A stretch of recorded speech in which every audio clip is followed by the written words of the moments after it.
Finding those levels too. Look at that 4-punch combination. It's a masterclass right now from Shakur Stevenson. That's what you're seeing. A masterclass.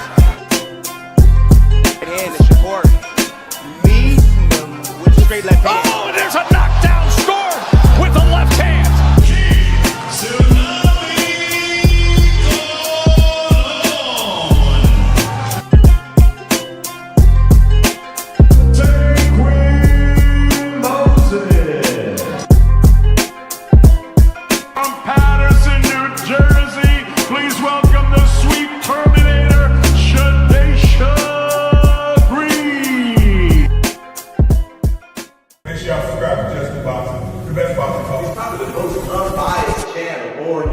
Right now, we're going to give him his just due. Shout out to my brother, Just Due.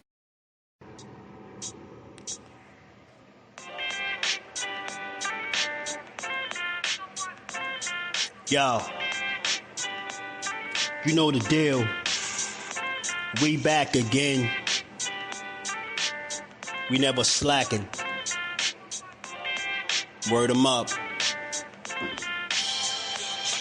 Ladies and guys, whether if you drunk or you high, it's time to pay respects to the illest man alive. If you think you got a point, he'll shrink you down to size. And from there it's downhill like a slinky or a slide. Open your eyes. Got a deep connection with the rise, so you might see them jump in whenever they go live. Peep it. This channel blowing up now, it's not a secret. With tons of exclusive interviews to listen to. Them other channels I hate, but yo, they missing clues. They start narratives, sip the goose and twist the truth. It don't take a rocket scientist to get the proof. Just click the live at 4 p.m. Eastern time. But when you chime in, make sure you keep it kind. But if cowards want to debate, then it's feasting time. My man Jusdu shine busy all the time. Grind 24/7, 365. Videos he might have 365. My rhyme's sick, they make you do a 365. You get a rich if you think you fit to survive. It's Jusdueboxing, time to click the live. Ain't no beginners, if you soft, you ain't down to ride. I crush you, respect too, it's Jusdu. He got the illest boxing show on the internet. The boy been a threat and he ain't even had dinner yet. Word 'em up. Yeah. You know what time it is.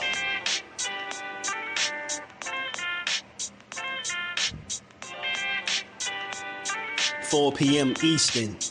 Click the link.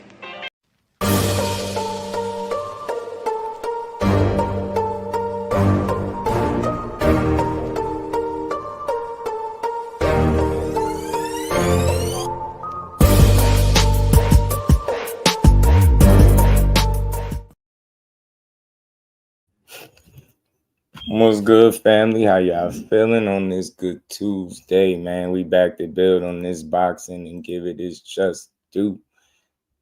How we always do, man. Smash the like button, sub to the channel, turn your notifications on, support the build, and we gonna get to it. You know, we got some boxing to get to, man. I know this ain't the most popular fight or topic, but I've been seeing it floating around, and you know, I've been seeing people going back and forth about it. You know, with Andre Ward talking about coming out of retirement, and I know it sounds crazy, especially to come out of retirement and, you know, stick his toe in the heavyweight division and fight a guy as big and strong and physically imposing as an Anthony Joshua. But man, listen, man, we've seen crazier things. Shit, we seen Mike come back at 60. What was he, 57, 58? Man, they could bring Mike Tyson out of retirement to fight Jake Paul and make a mockery out of that shit. I sure as hell to entertain one of the best fighters of the era and SOG, the last gold medals we had to come out of retirement and fight. You get me? If it's anybody, if he just cut from that cloth, and I feel like Terence Crawford cut from that same cloth as well.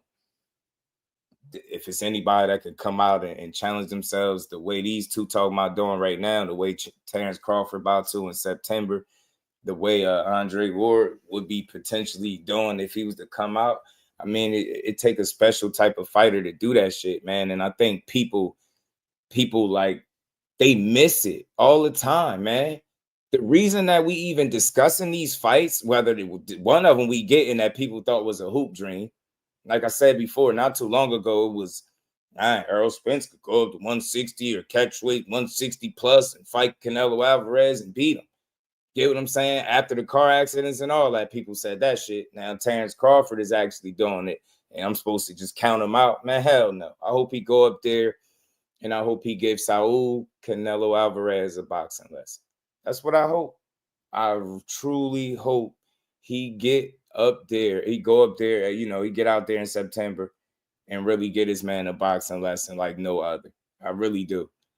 You know what? I hope Andre Ward do decide to come out of retirement, but I wouldn't get my hopes up for it or hold my breath because, man, Anthony Joshua is at the other end of that, and I don't know what he has to gain even beating Andre Ward, right? Even giving him the opportunity, because it'll be all bad. What would the headlines read if Andre Ward was to climb up off the couch at 40 plus years old, 42, I think he is, and not being out of the ring that long?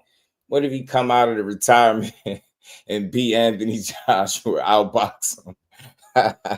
they people won't take him serious no more. So I don't see it happening for that reason, but they had a nice, good conversation, Andre Ward and Andre Durrell, going back and forth. I meant to cover it a couple days ago, but, we do what we want over here. So we're going to cover it today, and we're going to talk about this Lonnie B interview that he did with Fight Hype.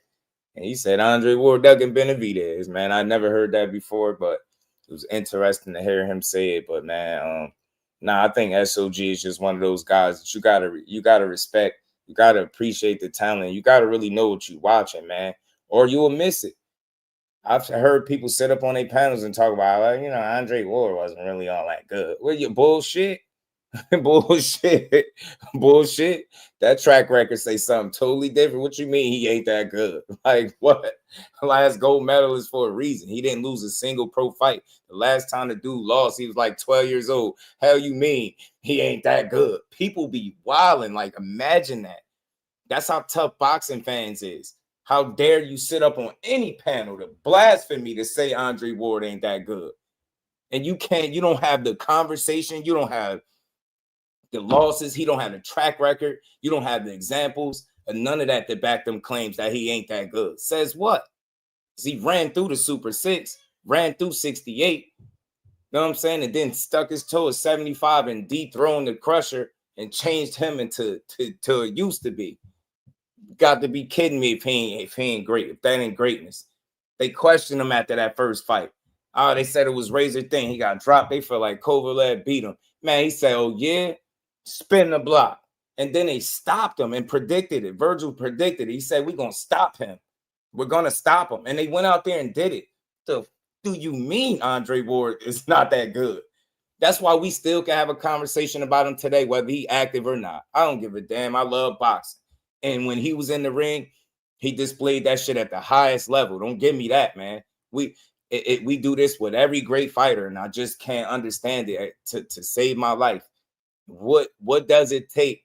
What is the criteria for people to just give you the credit you deserve, to give you your just due? Andre Ward proved that shit in the ring. Ain't no fanboy shit and none of that. That man really proved he got in there, fought the fights, fought the who's, never turned down shit, never ducked nothing, always ran toward the smoke. You get what I'm saying? Challenged himself to the very end, to the bitter end, bro. Even when his body was breaking down, miss me with that shit. He not that great. This was a dude that was actively smoking and drinking. By his own words, heavy, active smoking and drinking when he lost his pops. Heavy, getting it in. He said Jay Prince found him in a trap house.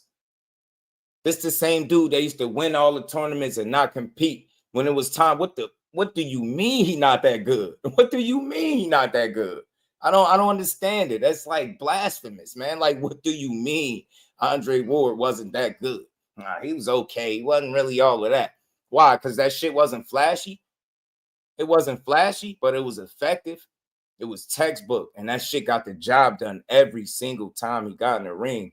I can't understand for the life of me how somebody could utter the words out their mouth that Andre Ward wasn't that good. The man ain't lost a fight since he was 12 years old. You got to miss me with that shit. You talking bogus. We going to have this conversation. We going to build, man. Hit that like button for your boy. Let me say what's up to the fam. I just had to start it off with that, man. SOG gonna get his just due. You a damn lie. Damn lie. One of the boxing's purists. What are we talking about? Oh man, that's why I say it take a different eye. I'm convinced it take a different eye to really appreciate Andre Ward. Sit back and watch him just be technically sound, fundamentally sound, do things his way, man. Just an effective, smart boxer. Virgil taught him the art of boxing, man. You know what I mean? Hitting without getting hit, man. He had good underrated defense too.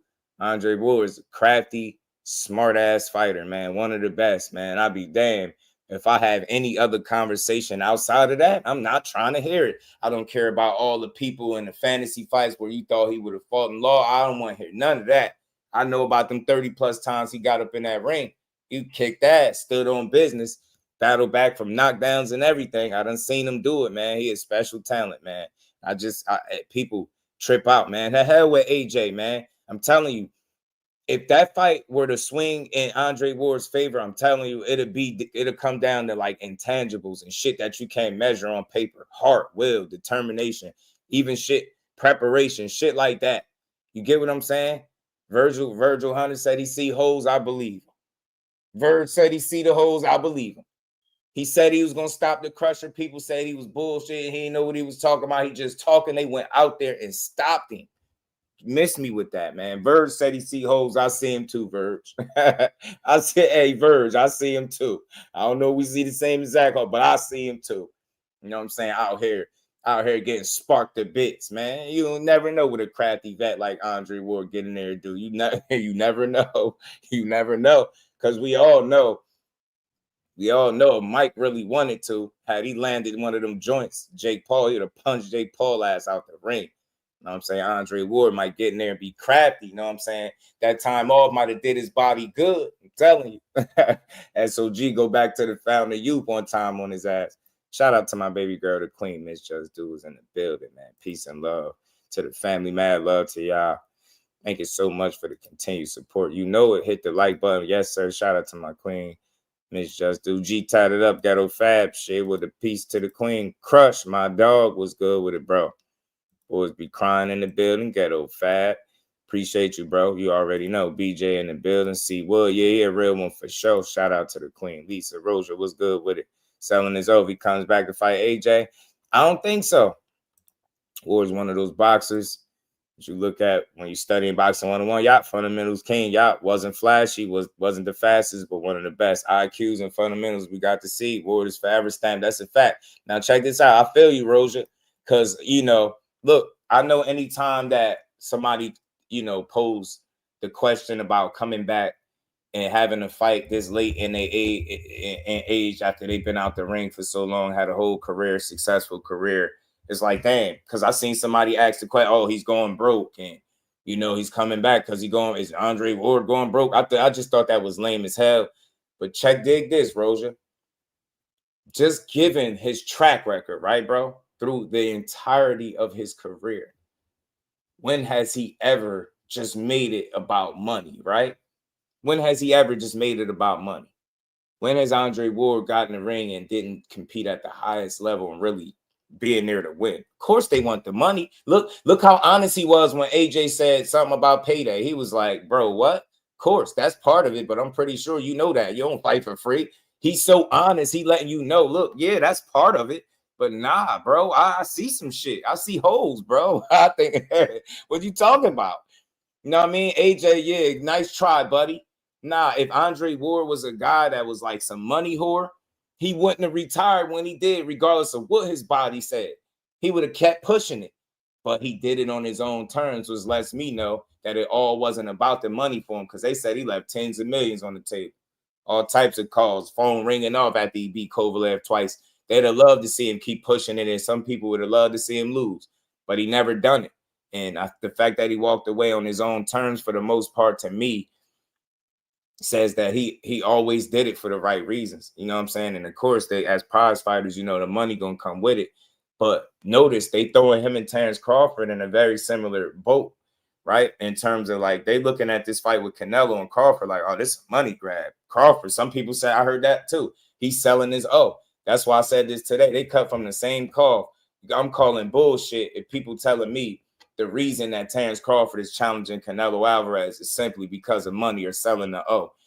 I'm calling bullshit if you telling me the reason why Andre Ward will be suspecting or even, thinking about considering coming out of retirement for AJ is simply because of money or to sell his O. I respect it. I'm not going to argue nobody's opinion because I respect it. But at the end of the day, I got more of a track record and a body of work in a level, in a standard that both of these fighters set that can easily make the argument for me that this shit is about being great with them. And that's what it's always been about.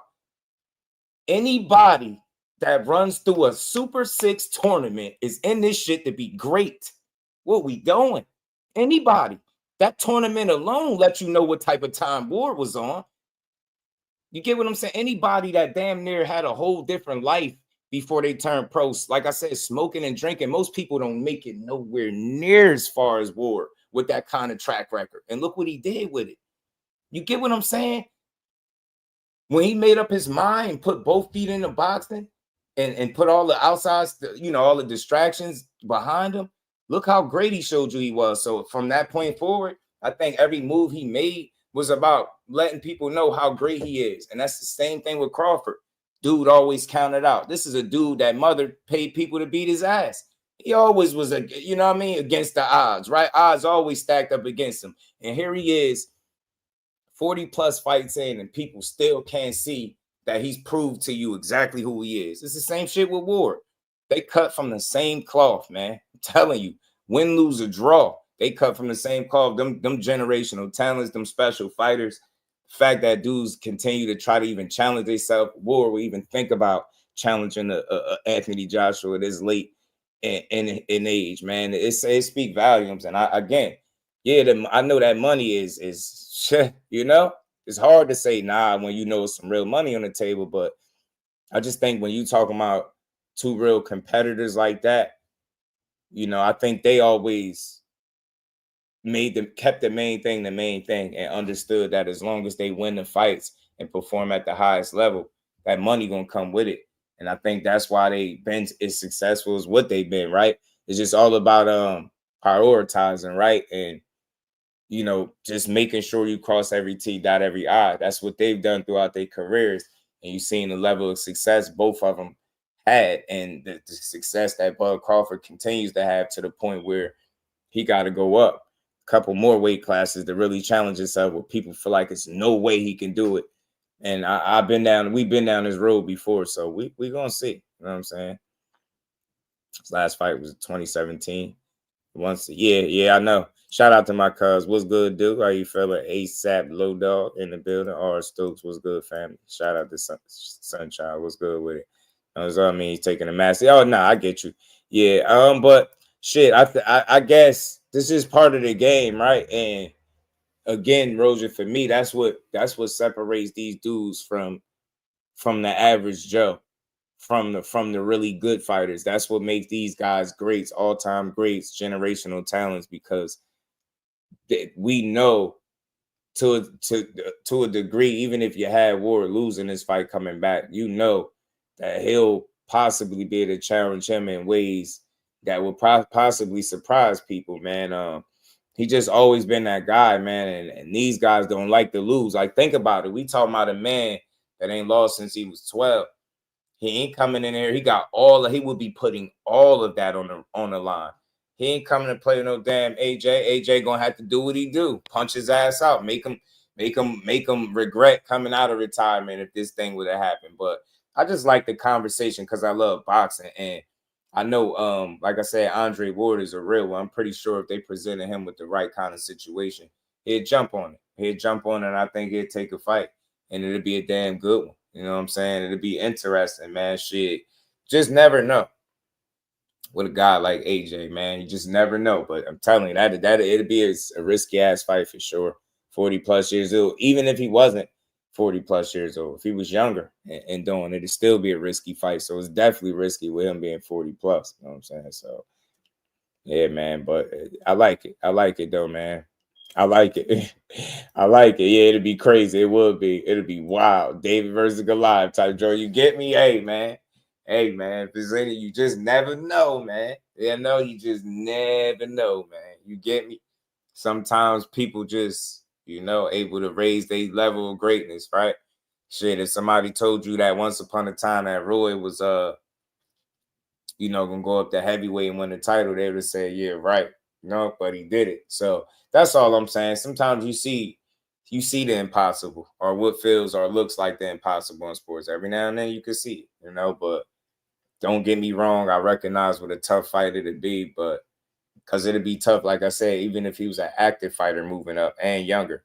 You know what I'm saying? Definitely with you not being active and much older, yeah, for sure. But hey, man, I like it because, again, what makes me be cool with challenges like this, because it's the individual that's behind the challenge, right? Andre Ward, I think the name speaks for itself.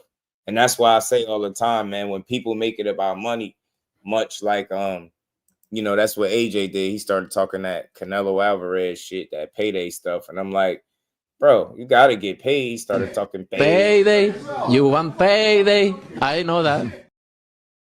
Payday. Yeah, you want payday. But don't let that payday distract him from the fact that Ward feel like it's weaknesses. That's what he see. He see weakness. He see food, bro. He see ways that he can beat you. And that's what he see, And I listen, I like it, man. I like it. But let's shout out to YSM, man. Boots spoke on this briefly on YSM, man. Let's hear what Boots had to say, man. And again, shout out to the homie YSM. All right, so Andre Ward made a statement that the only fight that's intriguing him as far as we're coming out of retirement is a fight with Anthony Joshua. And he kind of spoke on this before, where, that's a fight that he always wanted, and that's the fight that kind of like would get him out of bed. That he sees certain things that he'll be able to capitalize on. What do you think of Ward coming out? I think he might be 38 years old, or shit. No, you got to be older than that, right? 41. Who's looking like, man? Yeah.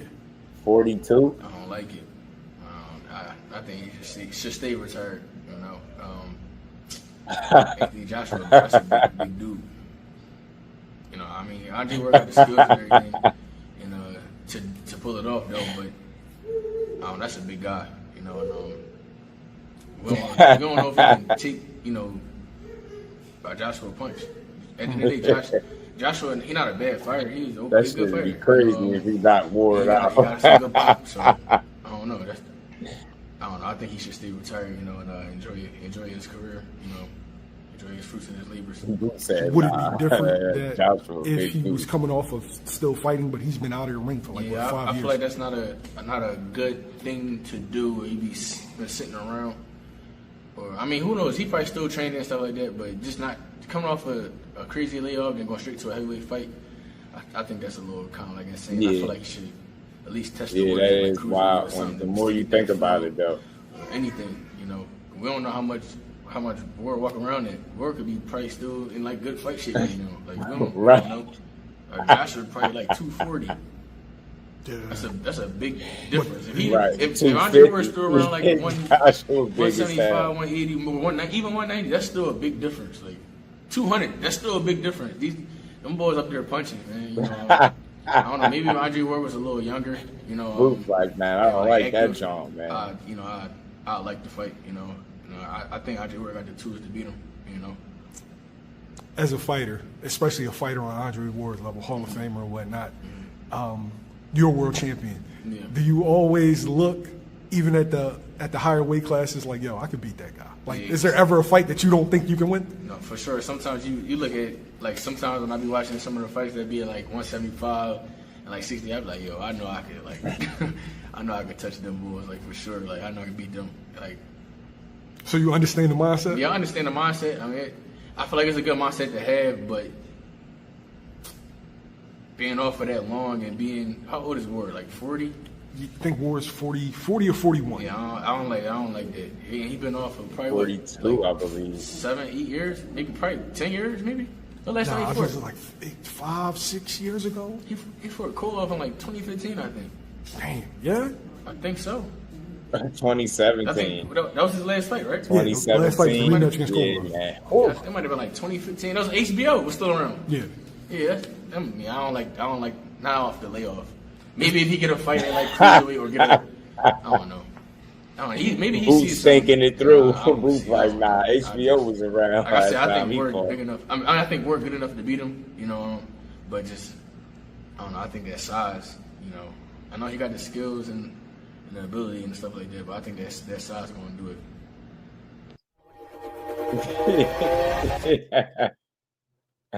it. Seemed like Booth took his time, y'all. He thought about that, but he like, yeah, how old is Ward? He like, bro, how old he fought Kovalev in 2015? It's 2017. He close. He close. That is a long time, though. Like I said, to jump right off the couch or from inactivity to, you know, one of those big ass heavyweights with the weight discrepancy. Yeah, Booth said HBO. You heard me? He said, hold on, that was on HBO, wasn't it? He said, yeah, nah, I don't like it. I don't like it. I don't like it. I don't like that one. To keep your ass on the porch. Hey, Shay, we said, yo, he said, I think he should just enjoy his retirement, man. Said that's a big dude, man. Yeah, man. He right, but hey, man, hey, it is what it is, man. I love the Andre Ward mentality. Always have shit. Hey, if he went out challenging himself like that, I wouldn't feel bad, man. It's boxing, man. It's worth shit to see, but I ain't counting him out. Just like I ain't counting Crawford. I just never know, man. AJ a little fragile in the chin too, man. You know what I mean? He been getting hit, crap, drop. You just never know how he gonna look when he come back either, man. You never know. That's why Ward even talking about it. He been seeing them damn knockouts. He like, man, bro been getting his ass starched a little bit, bro. I don't know. I probably could take him. He probably like, yo, I think I could take him, man. I think I could take him. We gonna see though, man. We gonna see. He said then again, called out AJ back in the day. So I'm telling you, hey, Roger, he sees something. Andre Ward sees something. So we're gonna pull that. We're gonna pull it up though. We're gonna pull up the conversation.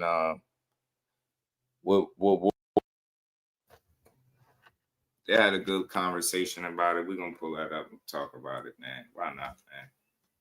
But like I said, man, him and Crawford cut from that same type of cloth, bro. They real competitors, man. They always compete at the highest level, super competitive. I don't think they'll ever get in a fight and not try to compete and not try to win. Win, lose, or draw. I just don't see them getting in there laying down just for no check. You know what I'm saying? Especially when you've been a person that been a part of, you know, nice paydays throughout your career. You used to getting money. You ain't just willing to sell out your legacy and everything you built and worked for a couple of hours, in my opinion. Not when it comes to these two dudes and Crawford and Ward. I just don't see it.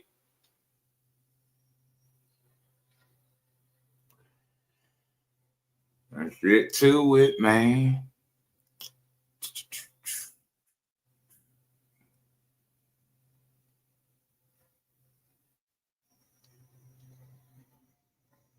They had a nice conversation about this going back and forth. These guys with this topic. He said AJ or the glass cannon. Hey, Nick Still Ball. on my mind tonight, y'all. Terence Crawford situation. I just confirmed to myself that. Shout out to Fight Hack. What's up, bro? What's up? I just really confirmed to myself, man, that there might be a bit of bias with my selection. When it comes to Terence Crawford, Roger, you're a fool. I want to talk about that. I want to talk about whatever y'all want to talk about too. So if y'all got some topics y'all want to talk about, let's see how far I can take this thing. Billy the Kid. I want to see how far I can take this thing, man. So if y'all got anything on, take it or leave it. Judging from his first response, he's not looking to pay Andre Ward a boatload of money to come back and fight him. Yeah. If you want to fight AJ, you're going to have to do it on AJ terms. Take it or leave it. That's the situation there. So because he already know that shit could get ugly, man. Like it's not a lot of upside, I don't think, for AJ if he wins. So just looking at it from that perspective, it's tough to see it even coming to fruition, no matter how much of an advantage it may seem like he gonna have over Ward with the current circumstances with Ward being out for all them years, up in age, over 40, and all those different things. But you know, it got to be something really in it to gain for AJ, and I think he's been able to get money other ways. Like this dude fought Francis Ngannou, so you know what I'm saying. They talk about him and Jake Paul, so just think about that. He can do shit like that and just keep doing what he's doing and make the money rather than give somebody like Andre Ward a crazy opportunity at even beating him. We can talk a little bit about that if you want to, but my main concern right now, after listening to Abel Sanchez, God, that old wisdom is something else. We got a lot to talk about, yo. He really put things in perspective. What's good with you now? Call me crazy, but I'm betting Canelo under 10.5 rounds. It's late, man. I'm a night owl, man. I can do this. So I might start just pushing lives out every day, almost every day leading up to this fight. I pretty much only want to talk about this Crawford versus, you know. Crawford is on my mind heavy. Him and Canelo. And it's funny how all of this is coming up within the same conversation and shit that I'm talking about, whether it's Crawford and Canelo or Ward and Joshua. You know, I believe Ward even got up here and joined the live and it was going back and forth. So just going it's time to be concerned. Man, y'all hit the like button for your boy. Sonny Boy Boxing was good. Sonny. But as far as let's keep this going with AJ and Andre Ward, man. Good, bro. Let's keep this going. Ward got to be willing to take the terms AJ just sent his way. It's that simple. And they're going to leave it there. Guaranteed. Whatever the contract is from AJ sent to Jay Prince, to the team, we're going to have to accept. Take it or leave it. I know it ain't pennies, but at the same time, it's not going to be what Andre Ward expected. That's a fact. Right? If Andre Ward ain't okay with it, then hell, he gonna go and chase Jake Paul. See? Crazy work. Here's what I think about the Jake. That's what I'm saying. If you Anthony Joshua after getting flatlined by Daniel Dubois, do you come back and even entertain Andre Ward fight, or do you play around with Jake Paul knowing it could be lucrative? And at the very least, you know what I mean, worst kind of words, you could say he is a boxer. He's been asking for it, so you can always lean on that, you know. But we'll see. But if I had to take a pick, I'd lean toward us seeing Jake Paul and Joshua before Joshua and Ward for sure. 2 cents, what it do, homie? Z, what's good, homie? How you feeling? Jake Paul situation too. Here's exactly what I think about the Jake Paul situation. If he's really willing to fight AJ. His only concern was to say, I was once a YouTuber who fought a worthy opponent in my career. Made it to world championship status. If he fights AJ, man, that's an accomplishment within itself. Not Mike Tyson. If he fights AJ, that's an accomplishment within itself. And Jake Paul will be okay with that, but he will get knocked out. I promise. Dang, was good with it, fam. There you go. You don't talk him up. What's with the smiley face? Somebody said you was trying to spar sometimes. What you trying to do, man? Where you trying to take this? Dre and Dre. You said 20. Is it gonna be a 20-minute session? We're gonna do the rounds, man. What you trying to do? How we playing this thing? Or go ahead and say what you're gonna say first. You know I don't get tired. Man, come on. With all of the sports science on the West Coast, man, I bet you don't. I think Jake can get knocked out by AJ. I've been a baby. You know that. Don't play. You know I've been like that since I've been a baby. Hey, Dre, man, say the word, man. We can line up the exhibition. I promise, bro. I'm no, ready. We're not doing the exhibition. We finna spar. I've been trying to get some work, and you've been ducking. told him he Oh ducking. God, I can't believe you just said that. But You really you just getting flipped on the this script live like that. acting different. You Thank you. really just Call flipped Appreciate the him you. out. All script right, take like it easy. that, Getting You on getting the on this live live acting acting different. iffy. bruh. Look, we ain't look. Just like I said, whenever you ready to get in shape, though. I mean, I ain't boxer. I told you that. We got to get in some shape first. You gonna let me Ooh, get my time in? wait, Me? what you mean? We got to get in some shape. I'm Man, in shape, stop it, man. You ain't doing Yeah, number. You tell ain't him, been doing War. It's number a lifting weight. difference. You already said I don't be in the bag. brother. Also, Just I cause know you what ain't in, happened. just cause you Wait, not wait, in wait. shape, you think I'm not in shape? But We wait. not the We know same. you've been lifting weights, but you You already don't just know said what you I've ain't been been touching no Yeah, doing, bag. facts, Only reason you've been touching, be brother. quiet, man. Listen, the only reason you've been touching the bag is because you was getting ready for Crawford first for a little sparring match, and they probably Oh kept my a little god, hunger there. And then you calling out AJ now, so I already know you just up in there just punching everything you see, man. You just in that mode right now, man. bro.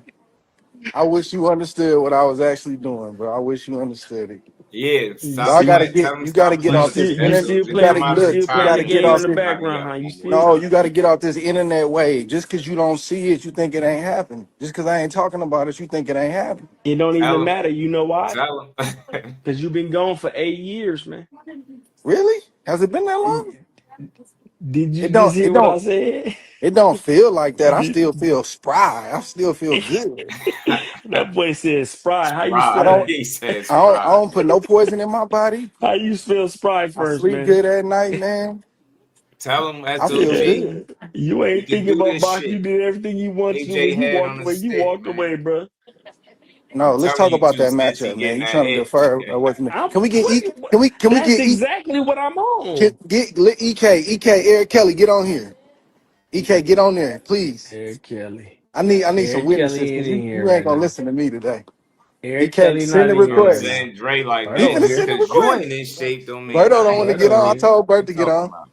Yeah, I just pushed him. There you go, right there.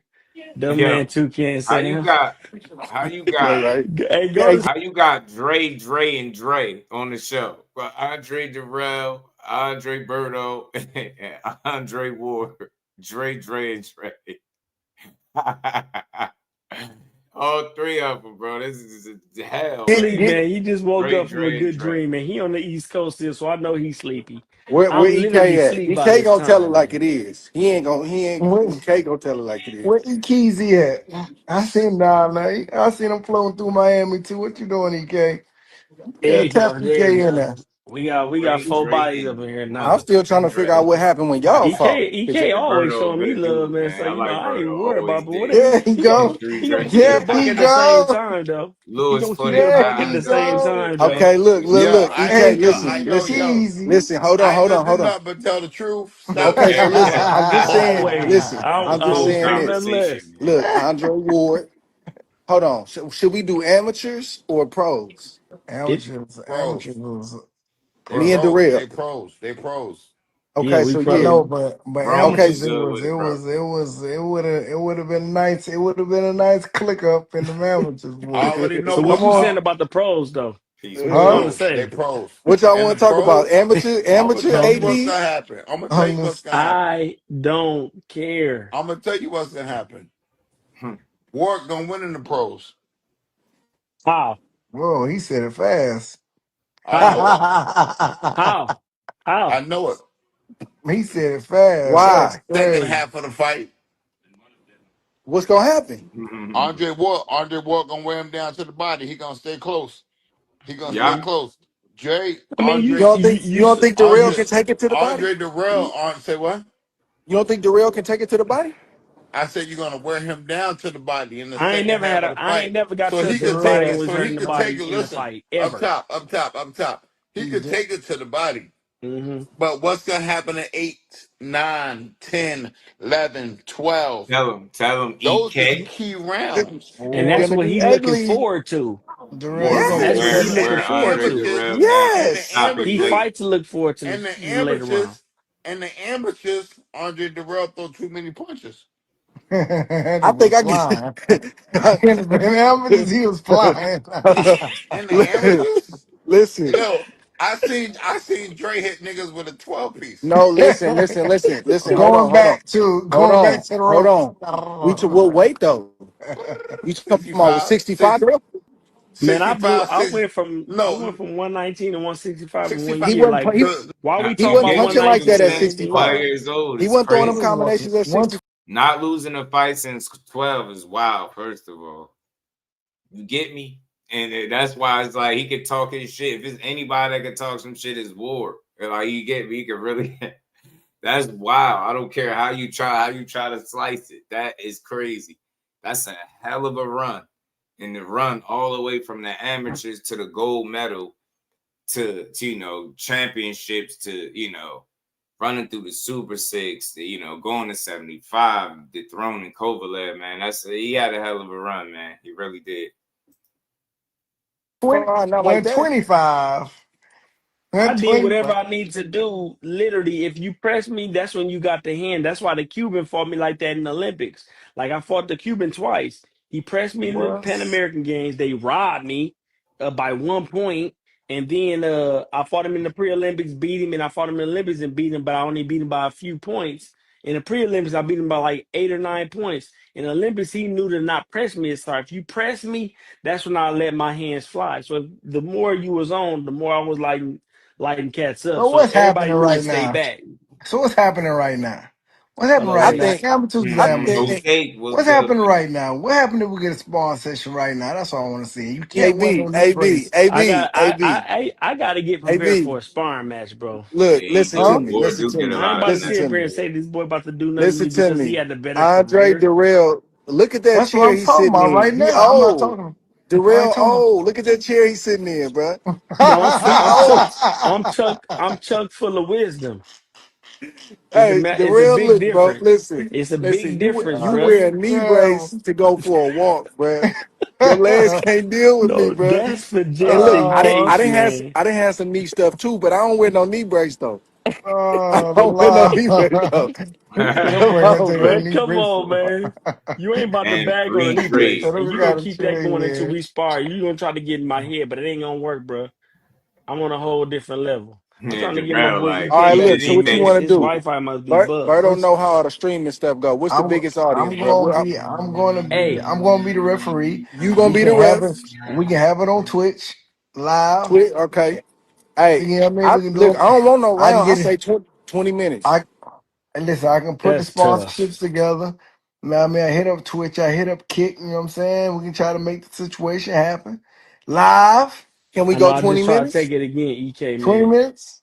Cause he can get all that early steam out the How way, many? and I'm about to come How many on right rounds around y'all trying to? 20 How many minutes. rounds y'all trying to? How many 20 rounds 20 y'all minutes. trying You to? minutes. you want me to 20 prep? minutes. Hey, EK, he want to do a 20-minute round. 20-minute round On Twitch. Yes. We on can do 4-minute Twitch. rounds, Ward bro. wants smoke. 20-minute 4 minute rounds is crazy. rounds. Yeah. No. Yeah. 4-minute rounds. Yeah, for And sure. cause Bro, I'm I'm gonna get not doing Adrian Ross 20 to minutes. come. I'm not in the gym working. I'm lifting weights, bro. I hit the bag. Ironically, I hit the bag for 20 minutes straight. But I Look don't at throw Ward face. combinations like that. Oh You know what I'm yeah. saying? So, Ward want to I do a just sit there. I 20-minute just hit the round bag. is Boom, boom. crazy. I can forget it, man. We can go 20. We Look, can go 20. yeah, he gonna get it. We're gonna do He 20 gonna minute get beat rounds. up. That's crazy work, but I'm gonna do it. It's crazy Yeah, work. Ward done What sucker happened, the bear. He gonna get his ass man? beat. He's What sparring for happened? Y'all 20 gonna go minutes. 20 minutes or not? Ward gonna We're drown gonna do his 20. ass. My boy just ran He off. need to find the edge. Ain't He no need to way. take me in the deep waters. You know, that's his game. You see, what does that sound like? You don't wanna let me be fresh, so you Listen, man. need to find your advantage. Like he's Listen. I cunning, put the he's offer. smart, he Listen, I put the offer. assesses. Listen, I put the offer on the table. You and Andre Ward, 10 rounds, live on Twitch. I'm gonna call some of my people. We're gonna try to make it happen. Make it Aiden Ross involved. So you just make sure we're gonna put the paperwork together live on Twitch or on Kick. Coming Yeah. soon. So just make sure that you're ready. All right. What does Talk to kill your you, people. bro? Who is kill you, bro? What is he saying? Huh? Let you get nice your dreams, son. He don't know I what swear it's. I'm about to cancel everything now. All right, y'all. We had a good time, but me and Dre is definitely gonna do that. It's going down. Nah, bro. You not ready, bro. You know, if we want to do it your way, we'll do it your way, man. That's We'll not do you. 20 I minutes. just don't see why we That's got to not fair. rest. He I said, "I mean, said you we know, got to I don't see rest." why we got to do 20 minutes like we 20 years old, bro. Like, what Cause you? we should know, like we've been boxing a Ward long want to time. do We should know 20 how to minutes. rest He ain't trying to while hear the round nothing. is going. Is this 20 minutes straight or what we on? Yeah, it's just 20 minutes straight. Oh We used to man. do this all the time back in the day. I used to go 20 minutes. Huh? He Just said you gonna all you got to do, you can rest. You can rest. You can tie up. There's a lot of ways you They can rest. crazy. Yeah. That boy said it sounded scary. I don't know. He That giving that boy little said, funny "Yeah, We ain't man. I laugh. doing don't it. We know, ain't doing man." it on the West Coast. We gotta stay over here with it. He let Andre Ward sucker him into a 20-minute round. He gonna get his ass cooked, y'all. Well, we ain't so high up in the He Alps, so we're better gonna not just do do it it. over here on this side. He We gonna can get do his it. Look, ass bro. You in handed Georgia? to Ain't that him. below sea level? We could do that. We could do it in Ward gonna Georgia. Yeah, eat we his could ass. do it in Georgia. Or where you want to do it at? We could do it in Georgia. Nah, man, we gonna do it. What Oh a yeah, we good can do it man. in Georgia. Oh, we gonna do it in Florida. Why not? He ain't Nah, ready, bro. Somebody He we ain't don't doing it really in want to Florida. do Oh, it, God, bro. stop. I don't Yeah, want to do right. 20 minutes, man. If you gonna make me, I'm doing Okay, 20 what? minutes. I ain't gonna make you do. That's agreement. It's what you Hey, want to do. How long you want to do? 4 minute round. Cause I'm trying to hey, figure out so, who I'm You hey, do ready you with now. you Cause trying I to do gotta four get some minutes real. 60 rest or 4 minute 30-second rest? Oh, hey, definitely somebody, 60. hey, We somebody just say This Burrow. that was just it. mandatory. That was say, Yeah, you can hey, tell That boy Ward somebody in say said, That just Burrow shape, look like man. mandatory. he He just topless was under. talking about how they ain't in shape. Nah, it's you that ain't in shape. Ward good. He over there trying to push the button, telling you do a 20-minute round. He over there got you conceding to a 20-minute round. You better not dare get in there. Try to go 20 minutes if you ain't in shape to do it. Go to Crunch, Thug. Go I'm to telling Crunch, you, Thug. I got We SOS. gonna we "Oh gonna goodness." we gonna do What the we 20. having at, man? Where's it Cause gonna be at, already, man? yeah, we gonna do the 20. We gonna do the I 20 think we should minutes. do it in that gym in Miami. Where? Over at boxing. Yeah, Oh yeah. Let's do it. Ooh, yeah, Let's I that'd be think we do We're should it. gonna do get it into there. this Let me go ahead and yeah. set this it on up, Lonnie man. I'm with B it. Hey interview with man, Fight Let Hype. don't be me go doing ahead. no He was dirty talking stuff, about bro. how Let me Ain't go no ahead and What get you hitting all. this, man. like I mean? said, he said Go. Ward duck Straight Benavidez. boxing. We We gotta know talk we can about it. clinch up and stuff. They ain't no about. I ain't Yeah, Look, tripping. he'll you be can't set we no cool, rules. but Like Do I not, can't. bro. he made What? that in Bro, ring. He hold say up. what? Wait a minute. Look, this is the referee, so he got to do his I job. am the referee. He So I'm got gonna to You're do not do his about to job. so. be. So I'm You gonna ain't about handle to it be how I'm gonna handle it. So don't worry about it. You just be focused on fighting. Ref That's it. Burt, I'm You man. handling the know it be rules. Hey, living hold good on, over man. there. I'm Andre dude. Look, Andre if I was on Berto your be team, I'd still be hitting Who concerned. that? Like mad Jason. you. Hey, Jason, go ahead and call Mateo, man. We're gonna have it over at I hope at Boxing Gym, man. Hey, Yeah. Darrell that had all these stipulations. I'm not doing 20-minute round. We're not First, doing 30 yeah. seconds rest. You can't be Okay. fighting this way. You can't be fighting that way. Come Listen, on, this ain't bro. got nothing to do with confidence. I just ain't did no dang on 20 minutes in forever. We If you don't Bro, gonna I do it can't or not, remember man. I can't remember the last time I did 20 minutes. It's probably been 15 years. okay. We doing 20 minutes boy. then. Shout out to you, bro. Why are you looking like that? Why? Look, I'm gonna just do this, bro. You set the No, parameters, we doing 20. and then you Game let me over. know. I know how to prepare for that. It's good. 20 minutes. Somebody Hey, said man. Understand it. do it at Understand Huh? it's Prince We gonna be Gym doing in 20. the live. We doing H. 20. We doing 20. Understand it's gonna be We live, doing man. 20. If you're gonna do it, you better get your running in, your sprints in, make sure you Get your wind up, man. Get your your knee brace on real You tight. better come over here with that West Coast. Get your That wind West up. Coast energy, man. You're gonna be all up in the mountains doing sprints, man. All You right, seem no. concerned, bro. Let's just leave it alone, bro. I don't want to do this. They just having fun, man. But look, man, if like I said, if this fight was to happen, I don't know, man. It'd be crazy to see Ward do it, bro, because I just don't see him ever just forfeiting his O to nobody, man. You gonna have to work to beat that dude. You get what I'm saying? Shit. Even if you gonna knock him out, then you gonna have to knock him out. But it ain't going. I don't think it's gonna be an easy feat for nobody, man. And so G make it tough on you, man. Ward say you could tie up and rest. Yeah, I'm telling. At least he gonna walk him right into one. Shout out to Fight Hype again, man. This is Lonnie B, man. This is where I got this from, where he was talking about Ward being ducking Benavidez or something, Let's hear what he had to say, man. Shout out to Lonnie B. I tried to get him on here. He said he'd come on here. I wanted to talk to Lonnie B, as Yes, always, sir. man. Always love talking to you at all the modern topics, right? So, Yeah. how's everything been going with you, man, out in Vegas? Man, everything going great. I love Vegas. I love the environment. It's the boxing capital. Mm-hmm. You know what I'm saying? Training guys, training my staying in shape. That's about it, man. I ain't got no complaints, man. That's awesome, man. Well, I want to kick it off strong. Some fresh topics. It seems like everybody thinks Anthony Joshua is sweet.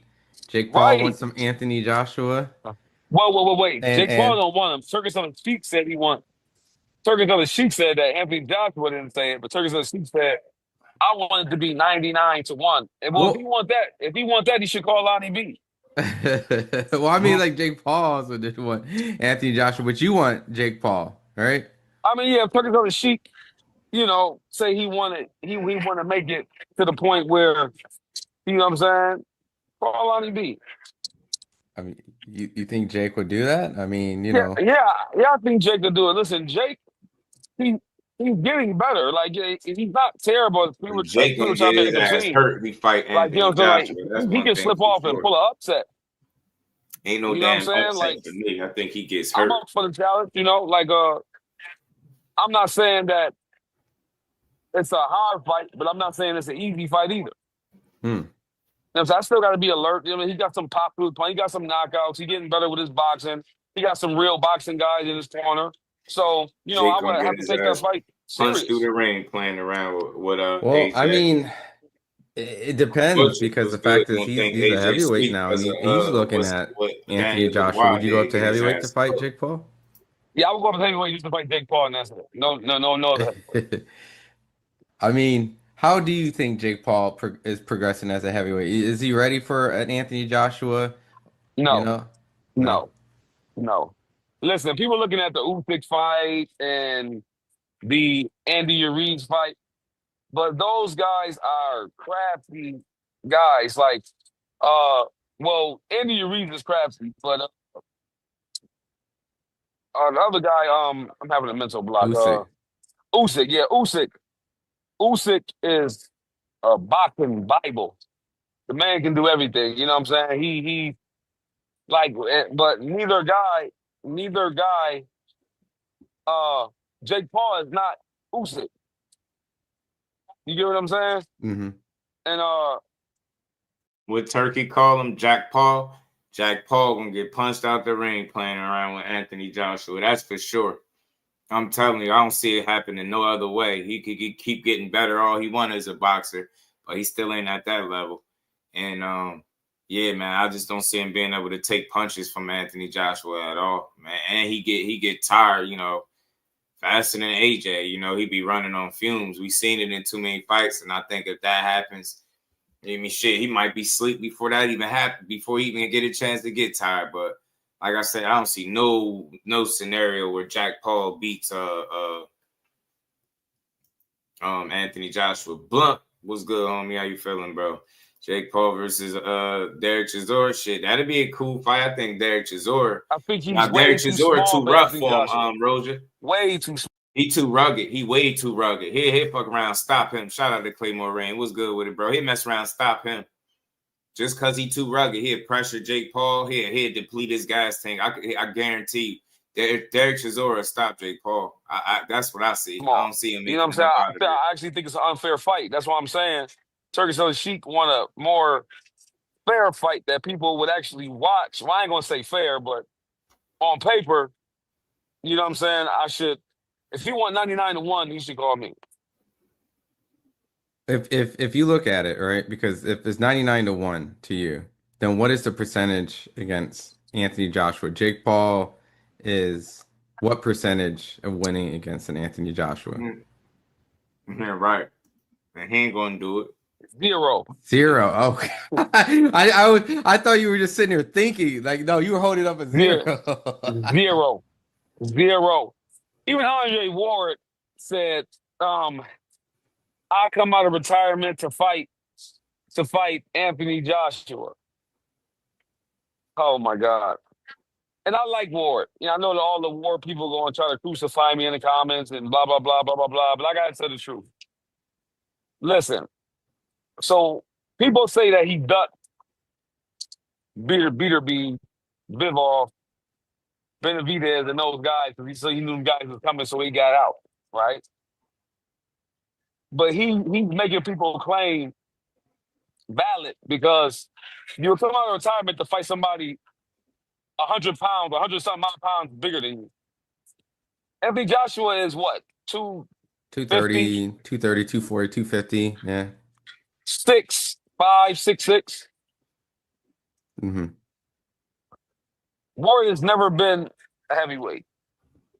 Why would you come out of retirement to fight somebody that's we got weight classes before we see? I'm glad you brought that point up. Right? I mean, is it money? So, you know, of course. I'm just. I gotta ask. Okay, no. I like this devil's advocate thing we doing here, right?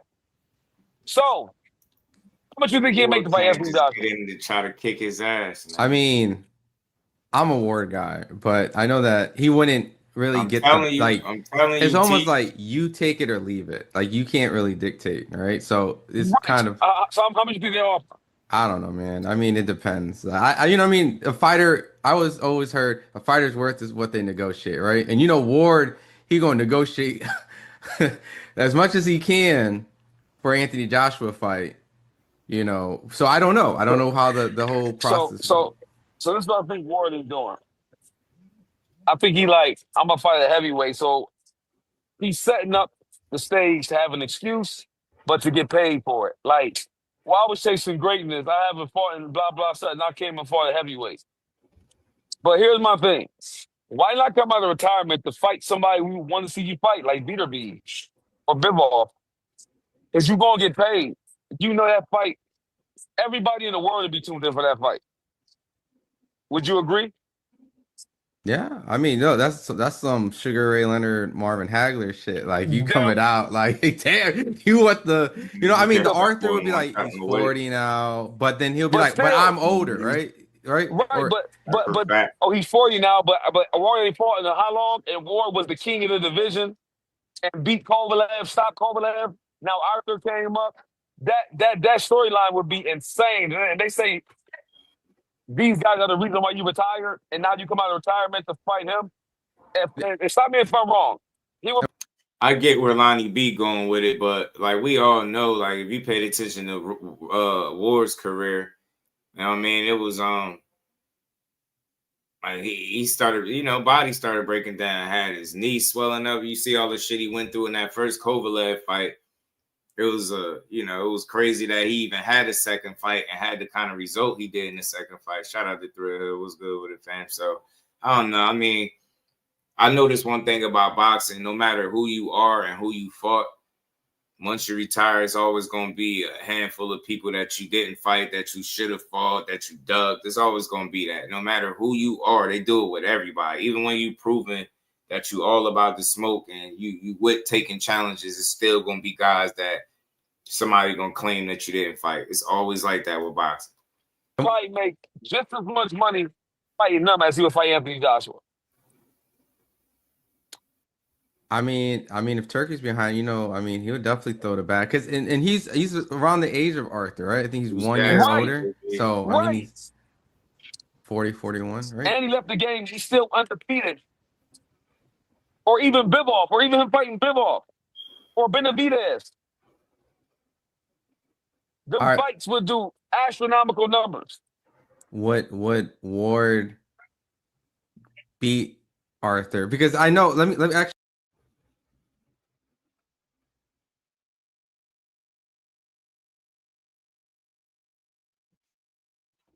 Oh, my bad, y'all. I'm gonna get this back. So look, man, I don't know, man. No, Andre Ward just a different kind of dude, man. Different kind of dude, man. Anthony Joshua, like I swear, one of the reasons I feel like he even mentioned his name because he see weakness, and even like I said, when he was fighting, it was discussing that it was after he beat, I forget who he beat. Was it Kovalev when Virgil was talking about him possibly challenging a guy like Anthony Joshua. He said he sees something, man. They see what Mikey Garcia see. You know what I mean? Mikey Garcia seen something. They see something in Anthony Joshua, especially after getting his damn chin punched the rubble. You know what I'm saying? He got his damn chin punched to bits against Daniel Dubois, man. So they see weakness, man. They feel like they could take it. And I don't think it's out the realm of possibility for him to put hands on him. I really don't.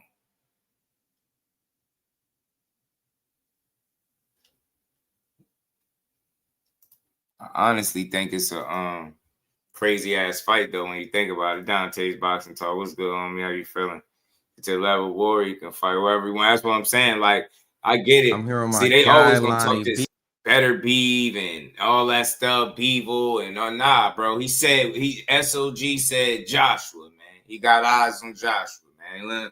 It better be, but I get what he's saying though. Those would be good fights. It'd be a good storyline if you came out of retirement and beat one of the guys that they said you retired, you know what I mean, for. So I get that, but we all know the real ones know he retired more so because of health than retiring because of guys coming up. That's what I believe, you know what I'm saying? I don't know. He's just a crafty guy. He a different type of talent, man, and he just wasn't going. He wasn't going. None of those guys would have been easy. He wouldn't have been an easy fight for none of these up-and-coming dudes, you know what I'm saying? It tends to go different. sometimes, not all the time, but sometimes they see the right the thing. stage because I know you fought Kovalev. Every now and then, you lost. Now and again. He beat. No.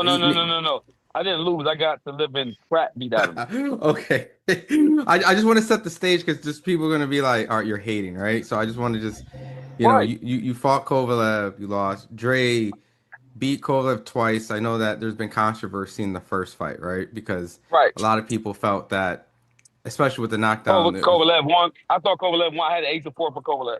So he did the rematch, and I know he ain't win no 8-4. Wait, stop. Listen, wait. He did the rematch. Much respect to Ward. I thought he won fair and square. Like he did that whole low blow stuff. Hey, listen. I'm gonna keep it real with you. I do too. Like, here's my thing. Show me in history where it's ever been a clean fight. It's a fight. So you think Ward is looking at where he's throwing when he's trying to punch to the body? Sometimes you get hit low. Okay. I got hit low. Big deal. You think I meant to do it on purpose? And if I did, so what? Hit me back low. It's a fight. Mikey saw that. So payday, I'm with you. I thought Andre Ward won fair and square. I agree. Yeah. So obviously the setup is right. So there's no hate, right? Like that. No. There you go. There's no hate on the Kovalev train that you lost to Kovalev and he won. So you're just, I just want to just clear it out because people are going to say that your perspective might come from the fact that you couldn't do that. But no, and I can clear it up too. See, this to me and Andre Ward is I fought Kovalev on a 2-week notice on 11 professional fights. He fought Kovalev with what? How many world title defenses? 8 weeks to train, the whole team, and I'm not making excuses. I'm just saying that's the difference. That's the difference in when you play in politics. I mean, yeah, that not Urban Mac. What it do, homie? That's called doing it the right way, and I think that's the way Ward did it. He did it the right way. Get what I'm saying? Lonnie B. People, if you know his career, you follow it, you gonna respect it. Like he gonna get in there and fight. He ain't gonna be shy away from no challenges, and he'll get in there and beat you too if you sleep on him. So he can fight.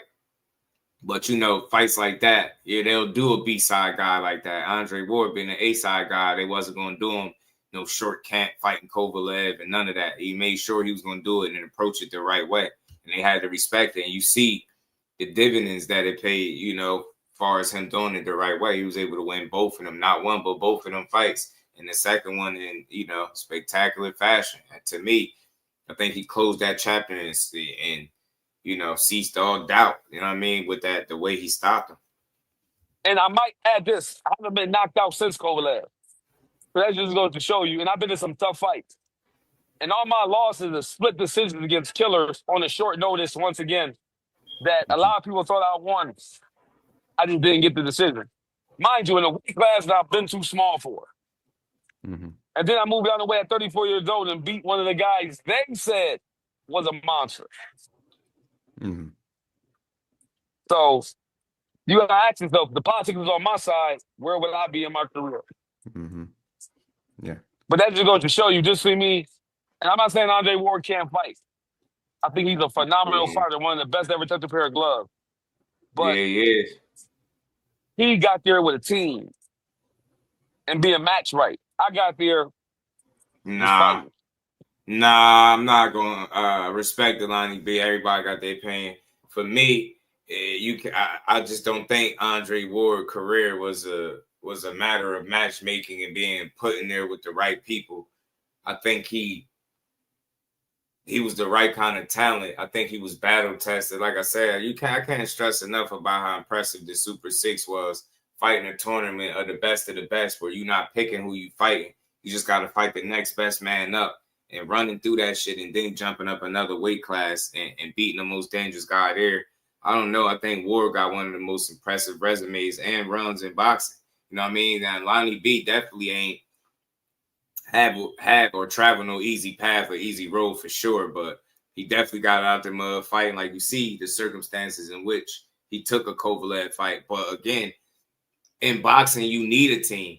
You need a team. So I'm not gonna penalize nobody for having a great team.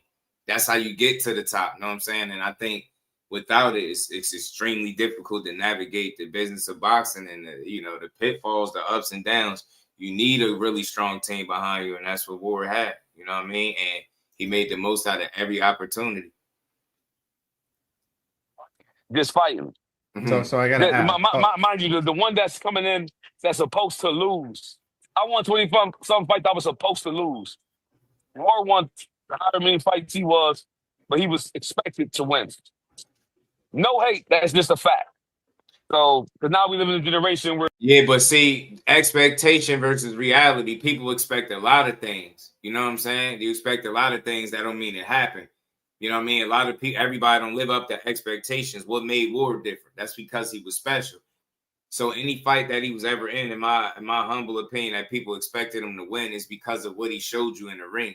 You know what I'm saying? You didn't just wake up one day and like, oh, well, I expect Ward to win. He wasn't just a favorite in fights for no reason. But just because you're the favorite don't mean you're not in a dangerous fight or a 50-50 type fight. Like I said, he ran through some guys, man. He fought top guys. He fought the best of the best at 68.